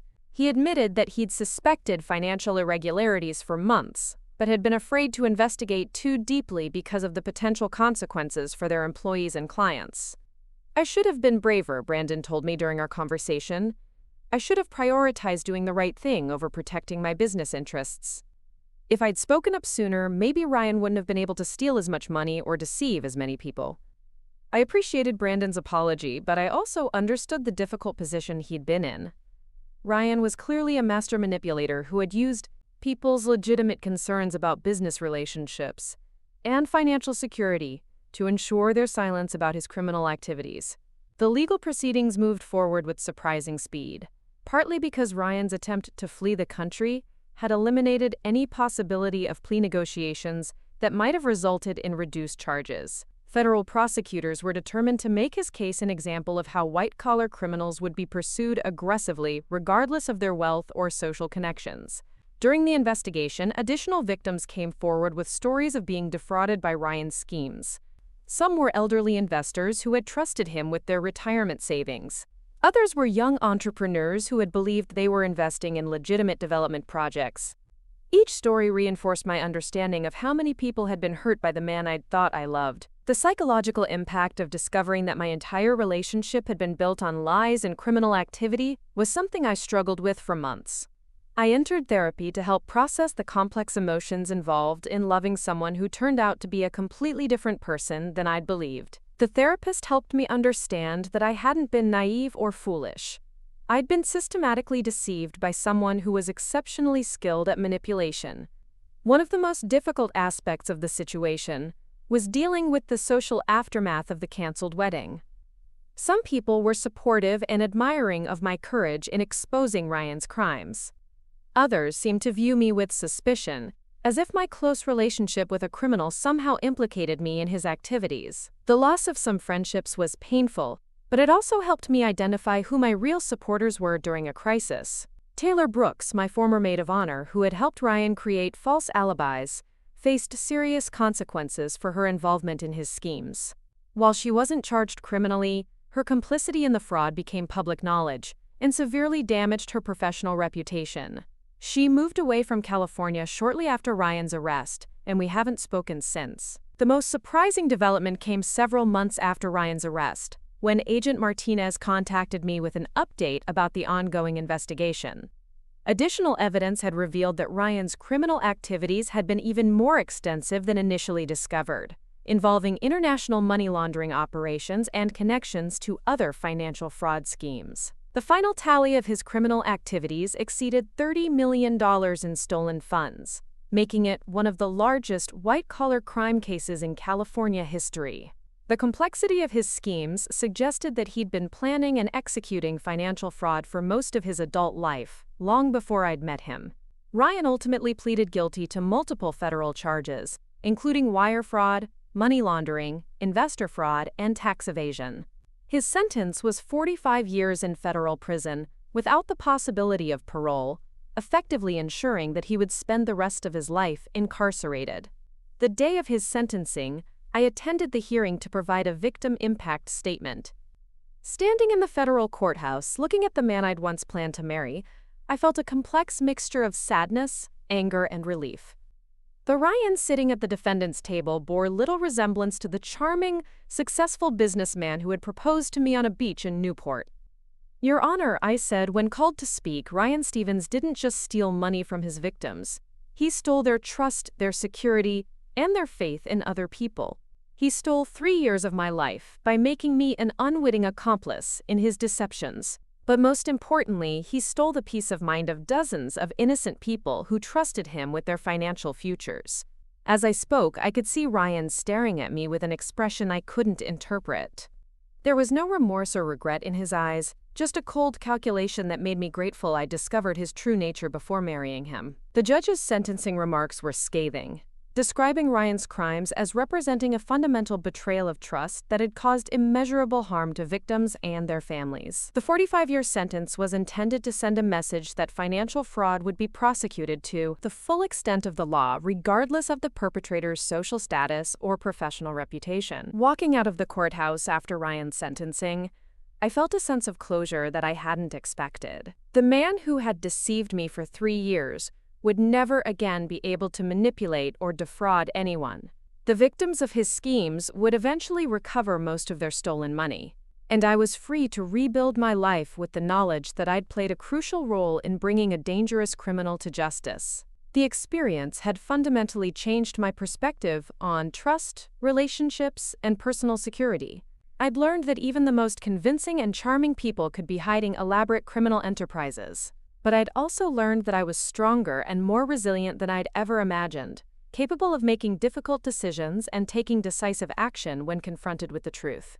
As I drove home from the courthouse, I realized that canceling my wedding had been the beginning of a journey that had led to justice for dozens of victims and consequences for a criminal who had thought he was above the law. The fairy tale ending I'd imagined on my wedding day had been replaced by something more valuable: the satisfaction of knowing I'd chosen truth over comfortable lies, and justice over personal convenience. The weeks following Ryan's sentencing brought a strange mixture of relief and exhaustion that I hadn't anticipated. While the legal proceedings had provided a sense of justice and closure, the practical implications of rebuilding my life after such a public scandal proved to be more challenging than I'd expected. The media attention had died down somewhat, but I still received occasional calls from journalists wanting follow-up stories about life after exposing a federal criminal. My mother had been my anchor throughout the entire ordeal, moving into my condo temporarily to help manage the flood of legal documents, insurance claims, and financial paperwork that accompanied the aftermath of the fraud case. She'd taken leave from her job as a hospital administrator to support me through the crisis, and her presence had been invaluable during the darkest moments when I'd questioned my judgment and my ability to trust anyone again. The financial recovery process was more complex than I'd initially understood. While the FBI had successfully frozen most of Ryan's assets, recovering the stolen money and distributing it to victims required extensive legal proceedings that could take years to complete. I learned that I was technically considered a victim of the fraud since Ryan had used our relationship as cover for his criminal activities, but I felt conflicted about accepting any financial compensation when other victims had lost their life savings. Agent Martinez had become an unexpected source of support during the recovery process, checking in regularly to update me on the progress of asset recovery and the ongoing investigation into Ryan's criminal network.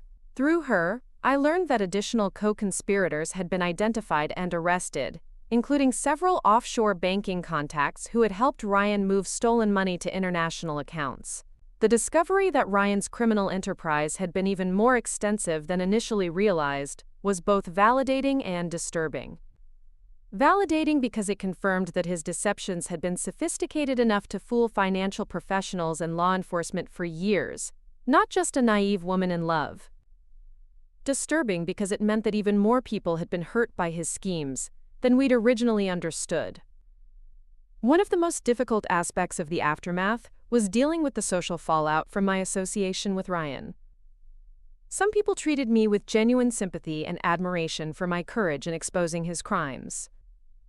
Others seemed to view me with suspicion, as if my close relationship with a criminal somehow made me complicit in his activities. The loss of certain friendships was painful, but it also helped clarify who my real supporters were during a crisis. My workplace had been understanding about the media attention and the time I'd needed to deal with legal proceedings, but I found it increasingly difficult to concentrate on marketing campaigns for wine labels when I'd spent months immersed in federal criminal investigations. The contrast between my mundane professional responsibilities and the intensity of what I'd experienced made my job feel trivial and unsatisfying. Jordan had been protective of me throughout the entire ordeal, screening phone calls and accompanying me to legal meetings when I didn't want to face them alone. His anger on my behalf had been fierce and unwavering, and his support had helped me maintain my confidence during moments when I felt overwhelmed by the complexity of the situation. He'd also been instrumental in helping me process the guilt I felt about not recognizing Ryan's true nature sooner. Dr. Sarah Chen, the therapist I'd started seeing after Ryan's arrest, helped me understand that my feelings of guilt and self-blame were common among victims of sophisticated fraud schemes. She explained that people like Ryan specifically targeted empathetic, trusting individuals because those qualities made them easier to manipulate. Rather than viewing my trust as a weakness, she encouraged me to see it as a strength that had been exploited by someone with no moral boundaries. The therapy sessions were initially focused on helping me process the trauma of discovering that my entire relationship had been built on lies, but they gradually evolved into discussions about rebuilding my life and learning to trust my instincts again. Dr. Chen helped me recognize that while Ryan had deceived me about his character and activities, I'd actually demonstrated good judgment in other areas of the relationship by maintaining my independence, pursuing my career goals, and refusing to ignore red flags when they became impossible to dismiss. One of the most healing aspects of the recovery process was connecting with other victims of Ryan's fraud schemes. Agent Martinez had put me in touch with a support group for people who had been defrauded by white-collar criminals, and hearing their stories helped me understand that I wasn't alone in having been deceived by someone I'd trusted completely.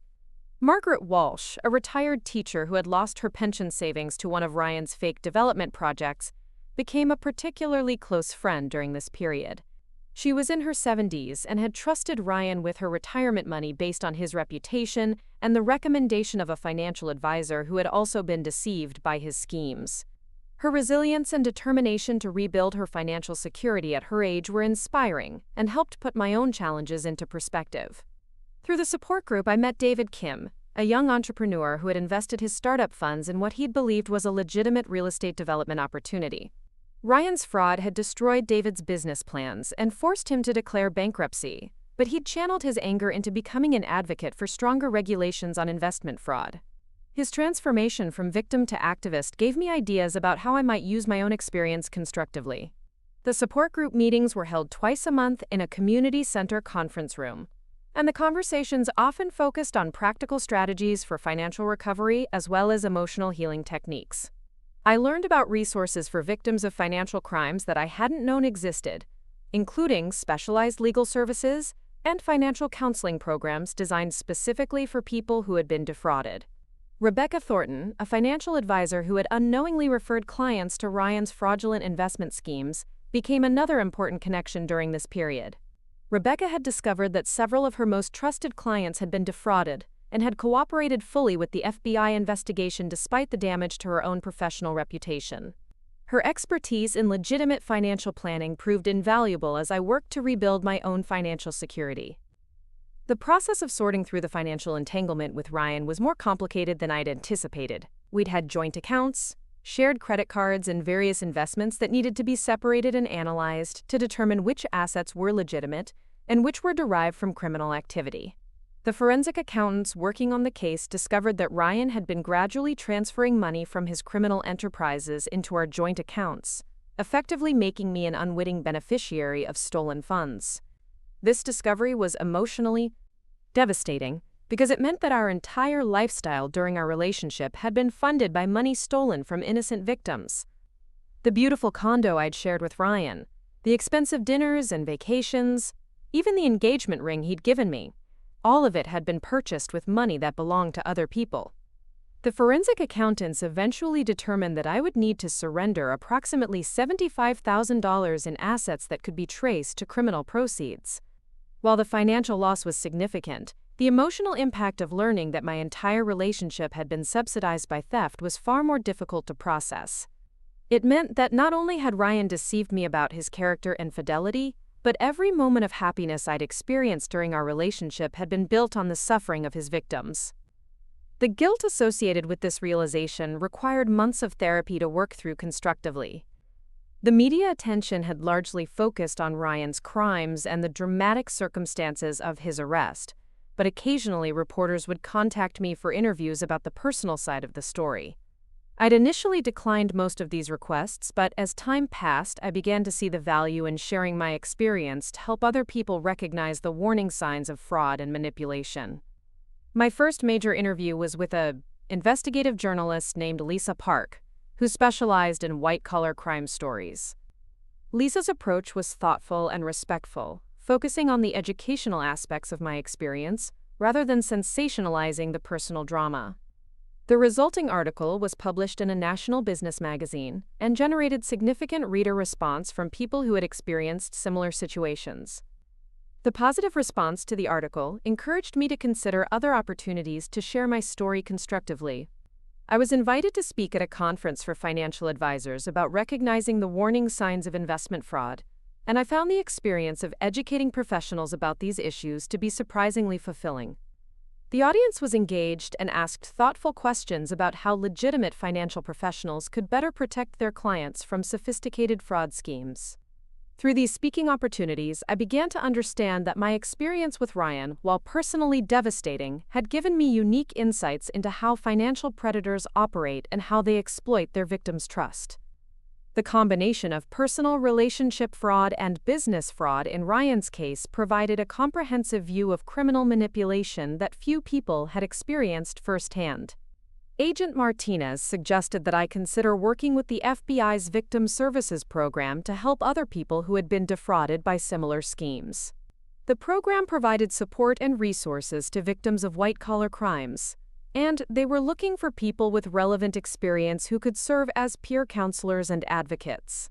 The idea of turning my traumatic experience into a way to help other victims was appealing, and gave me a sense of purpose that had been missing since Ryan's arrest. The Victim Services Training Program was intensive and emotionally challenging, requiring me to revisit many aspects of my experience with Ryan, while learning about the psychological techniques used by financial predators. I learned about the different types of fraud schemes, the warning signs that victims should watch for, and the resources available to help people recover from financial crimes. One of the most valuable aspects of the training was learning about the psychological profile of white-collar criminals, and the strategies they use to identify and manipulate their victims. Understanding that Ryan's behavior had followed predictable patterns helped me recognize that I hadn't been uniquely vulnerable or naive. I'd been targeted by someone who was exceptionally skilled at exploitation. The training also covered the long-term impact of financial crimes on victims, including the psychological trauma, the financial devastation, and the social isolation that often accompany these experiences. Learning about the broader context of my own experience helped me understand that my emotional reactions had been normal and appropriate responses to an abnormal situation. After completing the victim services training, I began working with newly identified victims of financial fraud, helping them navigate the complex process of reporting crimes, working with law enforcement, and beginning their own recovery journeys. The work was emotionally demanding but deeply satisfying, as I was able to provide practical guidance and emotional support based on my own experience. My first client was Sandra Martinez, a single mother who had been defrauded by a romance scammer who had convinced her to invest her savings in a fake business opportunity. Sandra's case had many parallels to my own experience, including the use of romantic manipulation to facilitate financial fraud. Working with her helped me recognize how much I'd learned about resilience and recovery since Ryan's arrest. The financial recovery process had progressed more quickly than expected, with most of Ryan's domestic assets being liquidated and distributed to victims within the first year after his conviction. While the international assets were still being tracked and recovered, the initial distributions provided significant relief to many victims who had been struggling financially since their losses. I received a check for approximately $12,000 as my share of the recovered assets, money that represented the return of funds Ryan had stolen from other victims and deposited in our joint accounts. Rather than keeping the money for myself, I decided to donate it to a nonprofit organization that provided financial counseling and support services to victims of white-collar crimes. The decision to donate the money felt like an important step in my emotional recovery, symbolically severing my last financial connection to Ryan's criminal activities. It also represented my commitment to using my experience constructively, rather than dwelling on the losses and betrayals I'd experienced. Around this time, I began considering a more significant career change that would allow me to work full-time on issues related to financial fraud prevention and victim advocacy. My marketing background had given me valuable skills in communication and education, and my personal experience provided credibility and insight that were difficult to replicate through academic study alone. The FBI's Victim Services Program offered full-time positions for experienced advocates, and Agent Martinez encouraged me to apply for an opening that had become available in their Los Angeles office. The position would involve working directly with victims of financial crimes, developing educational programs for the public, and serving as a liaison between law enforcement and victim advocacy organizations. The job application process required extensive background checks and psychological evaluations, partly because the work involved access to sensitive information about ongoing criminal investigations. The evaluation process was thorough but not invasive, and the psychologist conducting my assessment was impressed by my emotional stability and resilience given what I'd experienced. While waiting for the results of the background check, I continued my work as a volunteer victim advocate and accepted additional speaking engagements at conferences and professional organizations. The speaking opportunities had evolved from simply telling my story to providing expert analysis of fraud prevention strategies and victim recovery resources. One particularly memorable speaking engagement was at a conference for senior financial professionals, where I shared the stage with Agent Martinez and a forensic accountant who had worked on Ryan's case. The audience included bank executives, investment advisors, and regulatory officials who were responsible for identifying and preventing financial fraud. Their questions were sophisticated, and their interest in practical prevention strategies was encouraging. During the conference, I met Dr. Patricia Williams, a criminologist who specialized in studying white-collar criminals and their victims. Dr. Williams was conducting research on the long-term impact of financial fraud on victims and their families, and she was interested in including my case in her study. The research project aimed to identify factors that helped victims recover successfully from financial crimes and to develop better support resources for future victims. Participating in Dr. Williams' research study required extensive interviews and psychological assessments, but the process proved to be therapeutic as well as educational. The research helped me understand my own recovery process more clearly and provided insights into the factors that had contributed to my resilience during the crisis. One of the key findings from Dr. Williams' research was that victims who were able to transform their traumatic experiences into constructive action recovered more successfully than those who remained focused on their losses and betrayals. This finding validated my instinct to become involved in victim advocacy and fraud prevention work rather than simply trying to return to my previous life as if nothing had happened. The research also identified the importance of social support networks in helping victims recover from financial crimes. My relationships with my family, the support group members, and the professional contacts I'd made through my advocacy work had been crucial in helping me rebuild my life after Ryan's betrayal. As the first anniversary of my canceled wedding approached, I found myself reflecting on how dramatically my life had changed in the span of a single year. The naive woman who had been preparing to marry Ryan Stevens seemed like a different person from the advocate and educator I was becoming. While I wouldn't have chosen to experience the trauma of discovering Ryan's criminal activities, I had to acknowledge that the experience had led to personal growth and professional opportunities that I never would have pursued otherwise. The anniversary date itself passed quietly, without the emotional upheaval I'd expected. Instead of dwelling on what I'd lost, I found myself focusing on what I'd gained: a deeper understanding of my own strength and resilience, meaningful work that helped other people, and a clearer sense of my values and priorities. Dr. Chen had prepared me for the possibility that the anniversary might trigger difficult emotions, but instead, I felt a sense of completion and forward momentum that surprised both of us. The therapy had been effective in helping me process the trauma and develop healthy coping strategies, and I was beginning to consider reducing the frequency of our sessions. My work with the FBI Victim Services Program had been officially approved, and I was scheduled to begin my new position in 6 weeks. The transition would require relocating to Los Angeles and leaving behind the life I'd built in Newport Beach, but the change felt like a natural evolution rather than a painful departure. The decision to leave Newport Beach was made easier by the fact that many of the places and people associated with my relationship with Ryan remained part of the local community. While I'd made peace with the past, starting fresh in a new city with new colleagues and new challenges felt like the healthiest way to continue my recovery and personal growth. Jordan had mixed feelings about my relocation, proud of my professional accomplishments but sad about the physical distance it would create between us. He'd been considering his own career changes and had ultimately decided to move to Los Angeles as well, partly to be closer to me but also to pursue opportunities in the entertainment industry that weren't available in Orange County.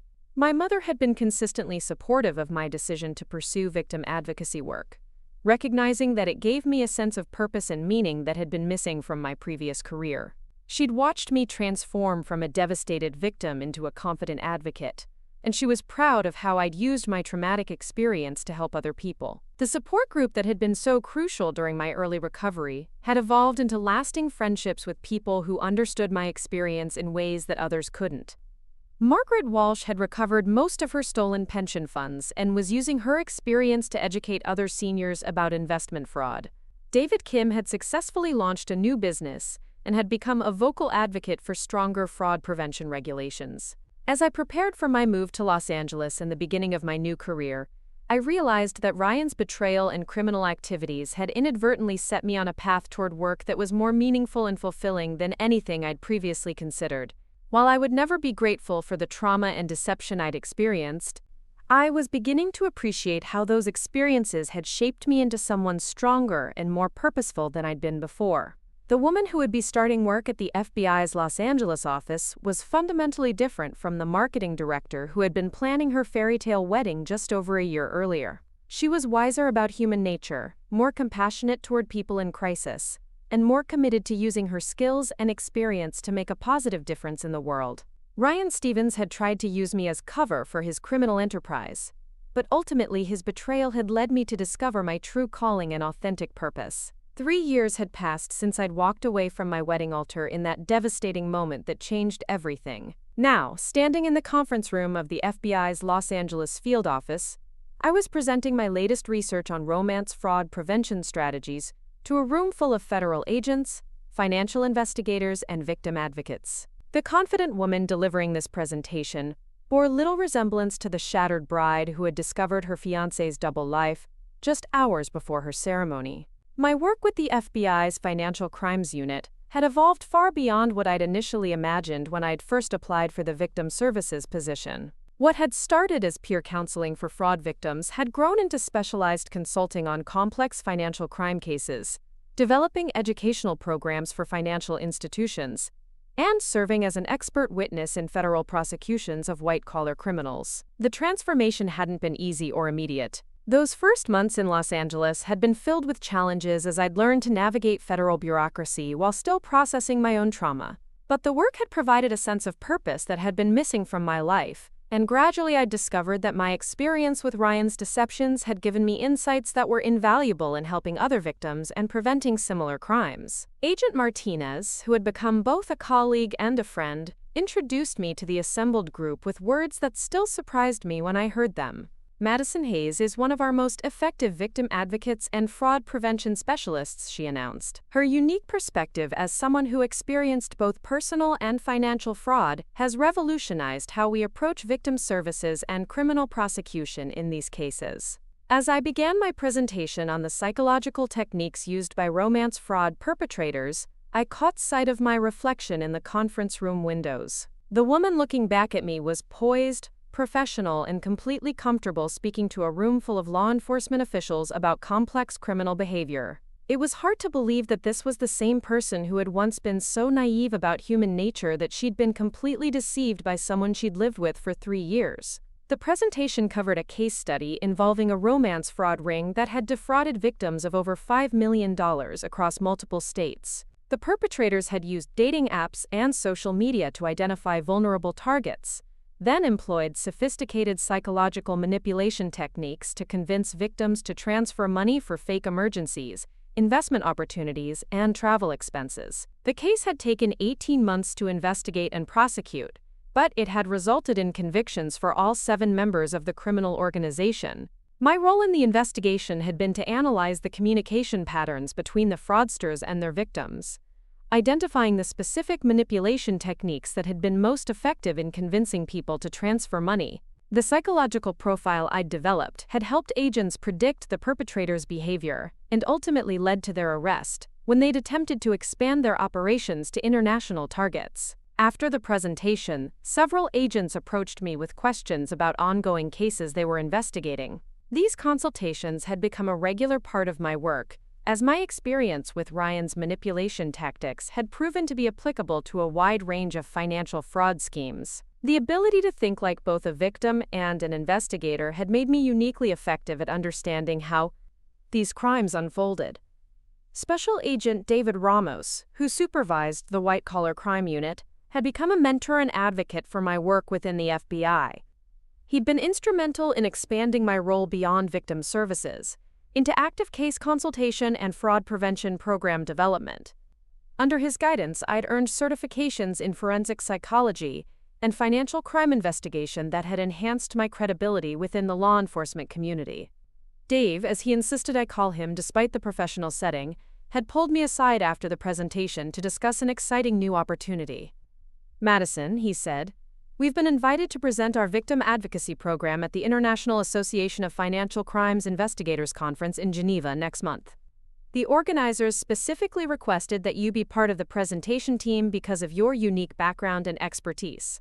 The invitation to speak at an international conference was both thrilling and intimidating. My work had gained recognition within the FBI and among domestic law enforcement agencies, but presenting to an international audience of financial crime investigators would represent a significant step forward in my career. The opportunity to share fraud prevention strategies with investigators from around the world could potentially help protect victims in multiple countries.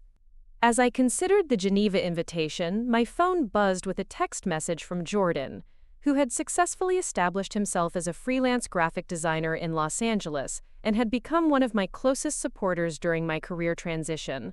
The message simply said, "Dinner tonight? I have news to share," followed by several excited emoji.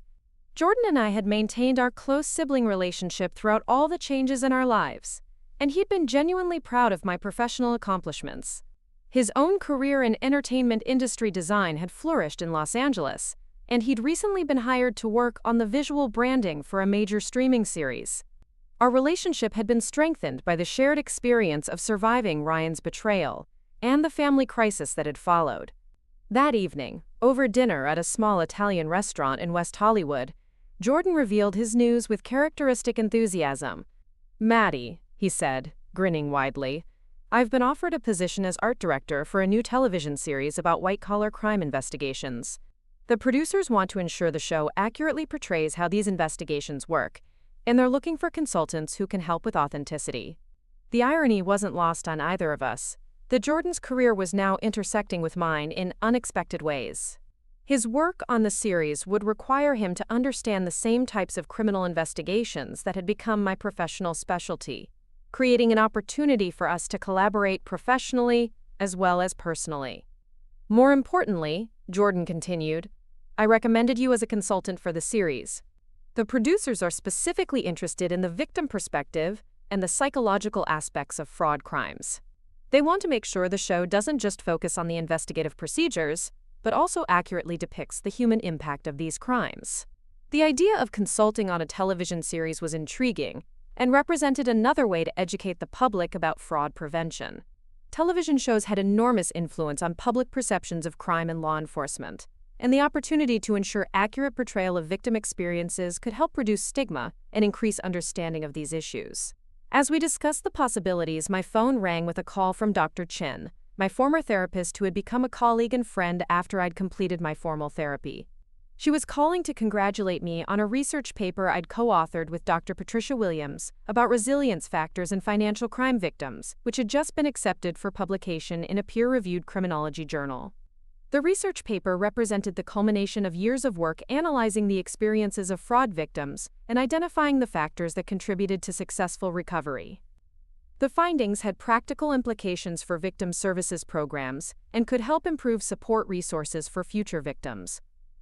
Seeing my name in print as a published researcher felt like a validation of how far I'd come from the devastated woman who had canceled her wedding.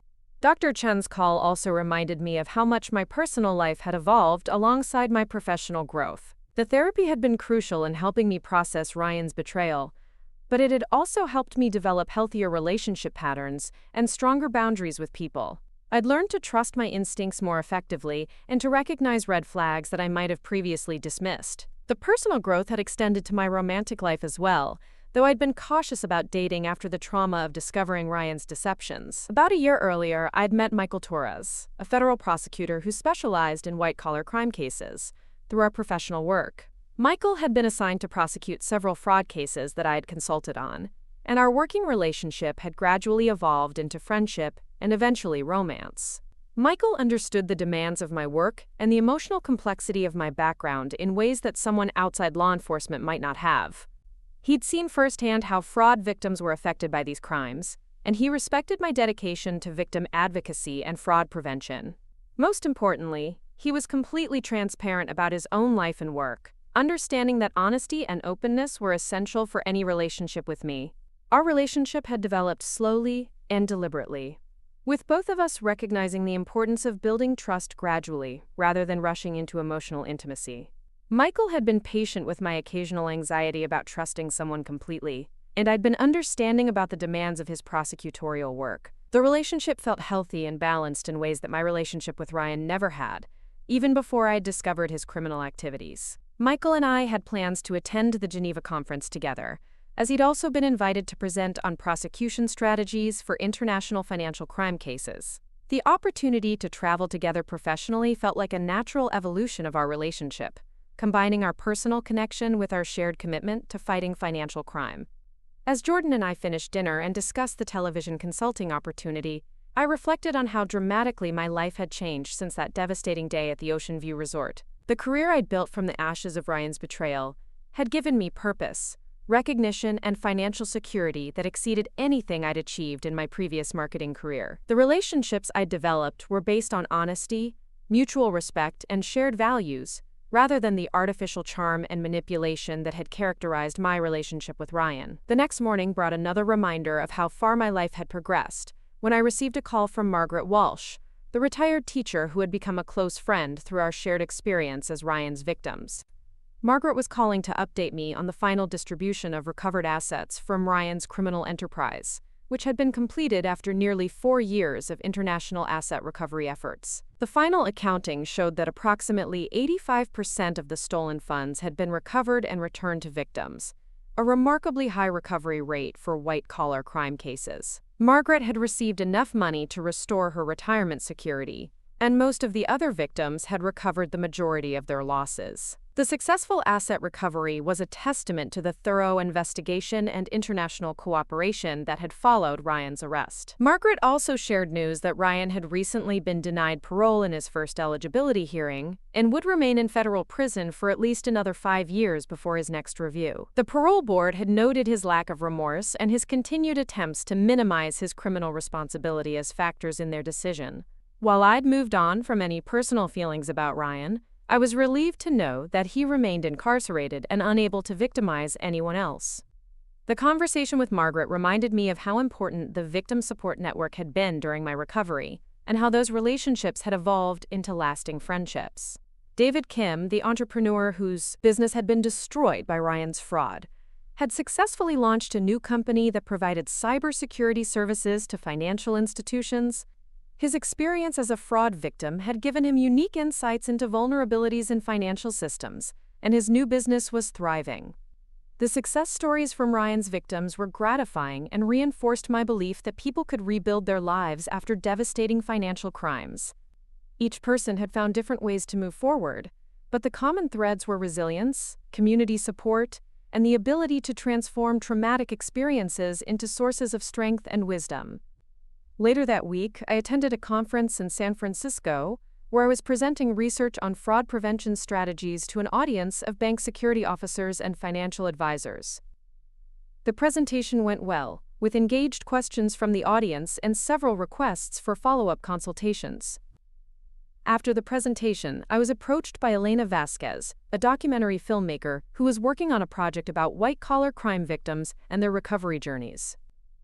Elena's documentary project aimed to humanize the impact of financial crimes by focusing on victim experiences rather than just the criminal investigations and prosecutions. She was interested in interviewing me about my experience with Ryan and my subsequent career in victim advocacy, seeing my story as an example of how people could transform traumatic experiences into positive change. The documentary opportunity presented both exciting possibilities and emotional challenges. While I'd become comfortable speaking about fraud prevention and victim advocacy in professional contexts, discussing the personal details of my relationship with Ryan for a documentary would require revisiting painful memories that I'd largely moved beyond. However, the potential impact of reaching a broader audience with educational content about fraud prevention was compelling. After discussing the project with Michael and Dr. Chen, I decided to participate in the documentary with certain conditions about how my story would be presented. Elena agreed to focus on the recovery and transformation aspects of my experience rather than sensationalizing the personal betrayal, and she committed to including substantial educational content about fraud prevention and victim resources. The documentary filming took place over several weeks, including interviews at my FBI office, visits to the support group meetings that had been crucial to my recovery, and conversations with colleagues about my work in victim advocacy. Elena was skilled at creating a comfortable environment for these discussions, and I found the process of reflecting on my journey to be surprisingly therapeutic. One of the most powerful moments in the documentary came during a group interview with Margaret, David, and several other victims of Ryan's fraud. Hearing their perspectives on recovery and resilience reinforced how important community support had been for all of us, and the conversation highlighted the strength that could emerge from shared traumatic experiences. The documentary also included interviews with Agent Martinez, Dr. Williams, and other professionals who had worked with me during my transition from victim to advocate. Their perspectives on my professional development and the impact of my work provided external validation of how much I'd accomplished since canceling my wedding. As the documentary project neared completion, I received notification that I'd been selected for a prestigious fellowship program that would allow me to spend 6 months working with Interpol's Financial Crimes Division in Lyon, France. The fellowship would involve developing international protocols for victim services in cross-border fraud cases and training investigators from multiple countries on victim-centered approaches to financial crime investigations. The Interpol Fellowship represented the pinnacle of professional recognition in my field, and would provide opportunities to influence fraud prevention efforts on a global scale. The selection process had been highly competitive, with candidates from law enforcement agencies around the world, and my selection was a testament to the expertise and reputation I'd built in victim advocacy work. Michael was enthusiastic about the fellowship opportunity, recognizing its importance for my career development, even though it would require a temporary separation while I was in France.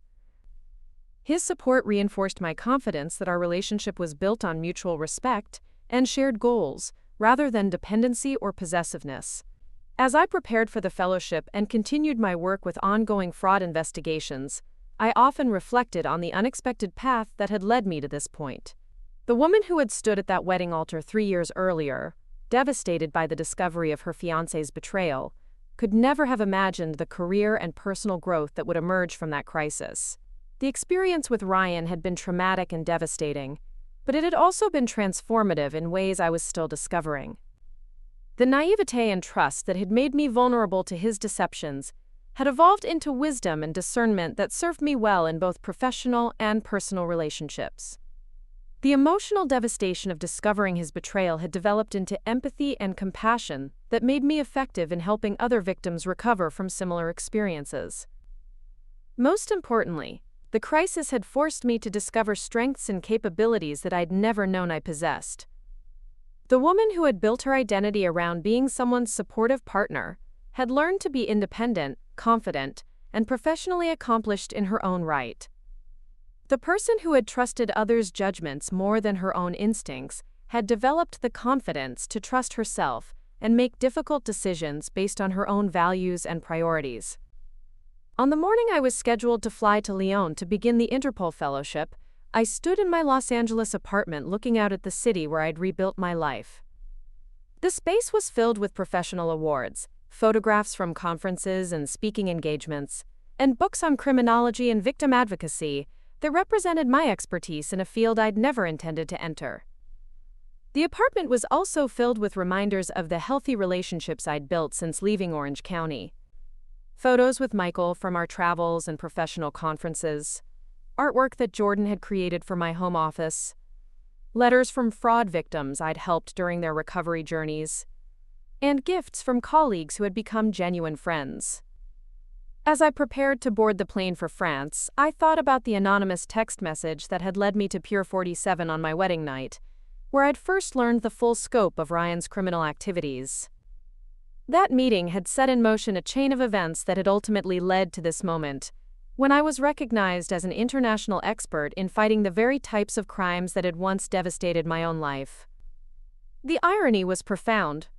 Ryan Stevens had tried to use me as cover for his criminal enterprise, manipulating my trust and love to provide legitimacy for his fraudulent activities. Instead, his betrayal had led me to discover my true calling and develop expertise that was now being used to catch criminals like him and help their victims recover. Standing in the airport departure lounge, I realized that my something blue hadn't been the sapphire pin from Ryan's grandmother that I'd never received. My something blue had been the courage to choose truth over comfortable lies, justice over personal convenience, and growth over remaining trapped in victimhood. That courage had led me to a life that was far more meaningful and fulfilling than any fairy tale wedding could have provided. The flight attendant announced boarding for my flight to Lyon, and I gathered my documents and luggage for the next chapter of my journey. 6 months of working with international law enforcement to combat financial crime, followed by a return to Los Angeles, and continued growth in a career that had emerged from the worst day of my life.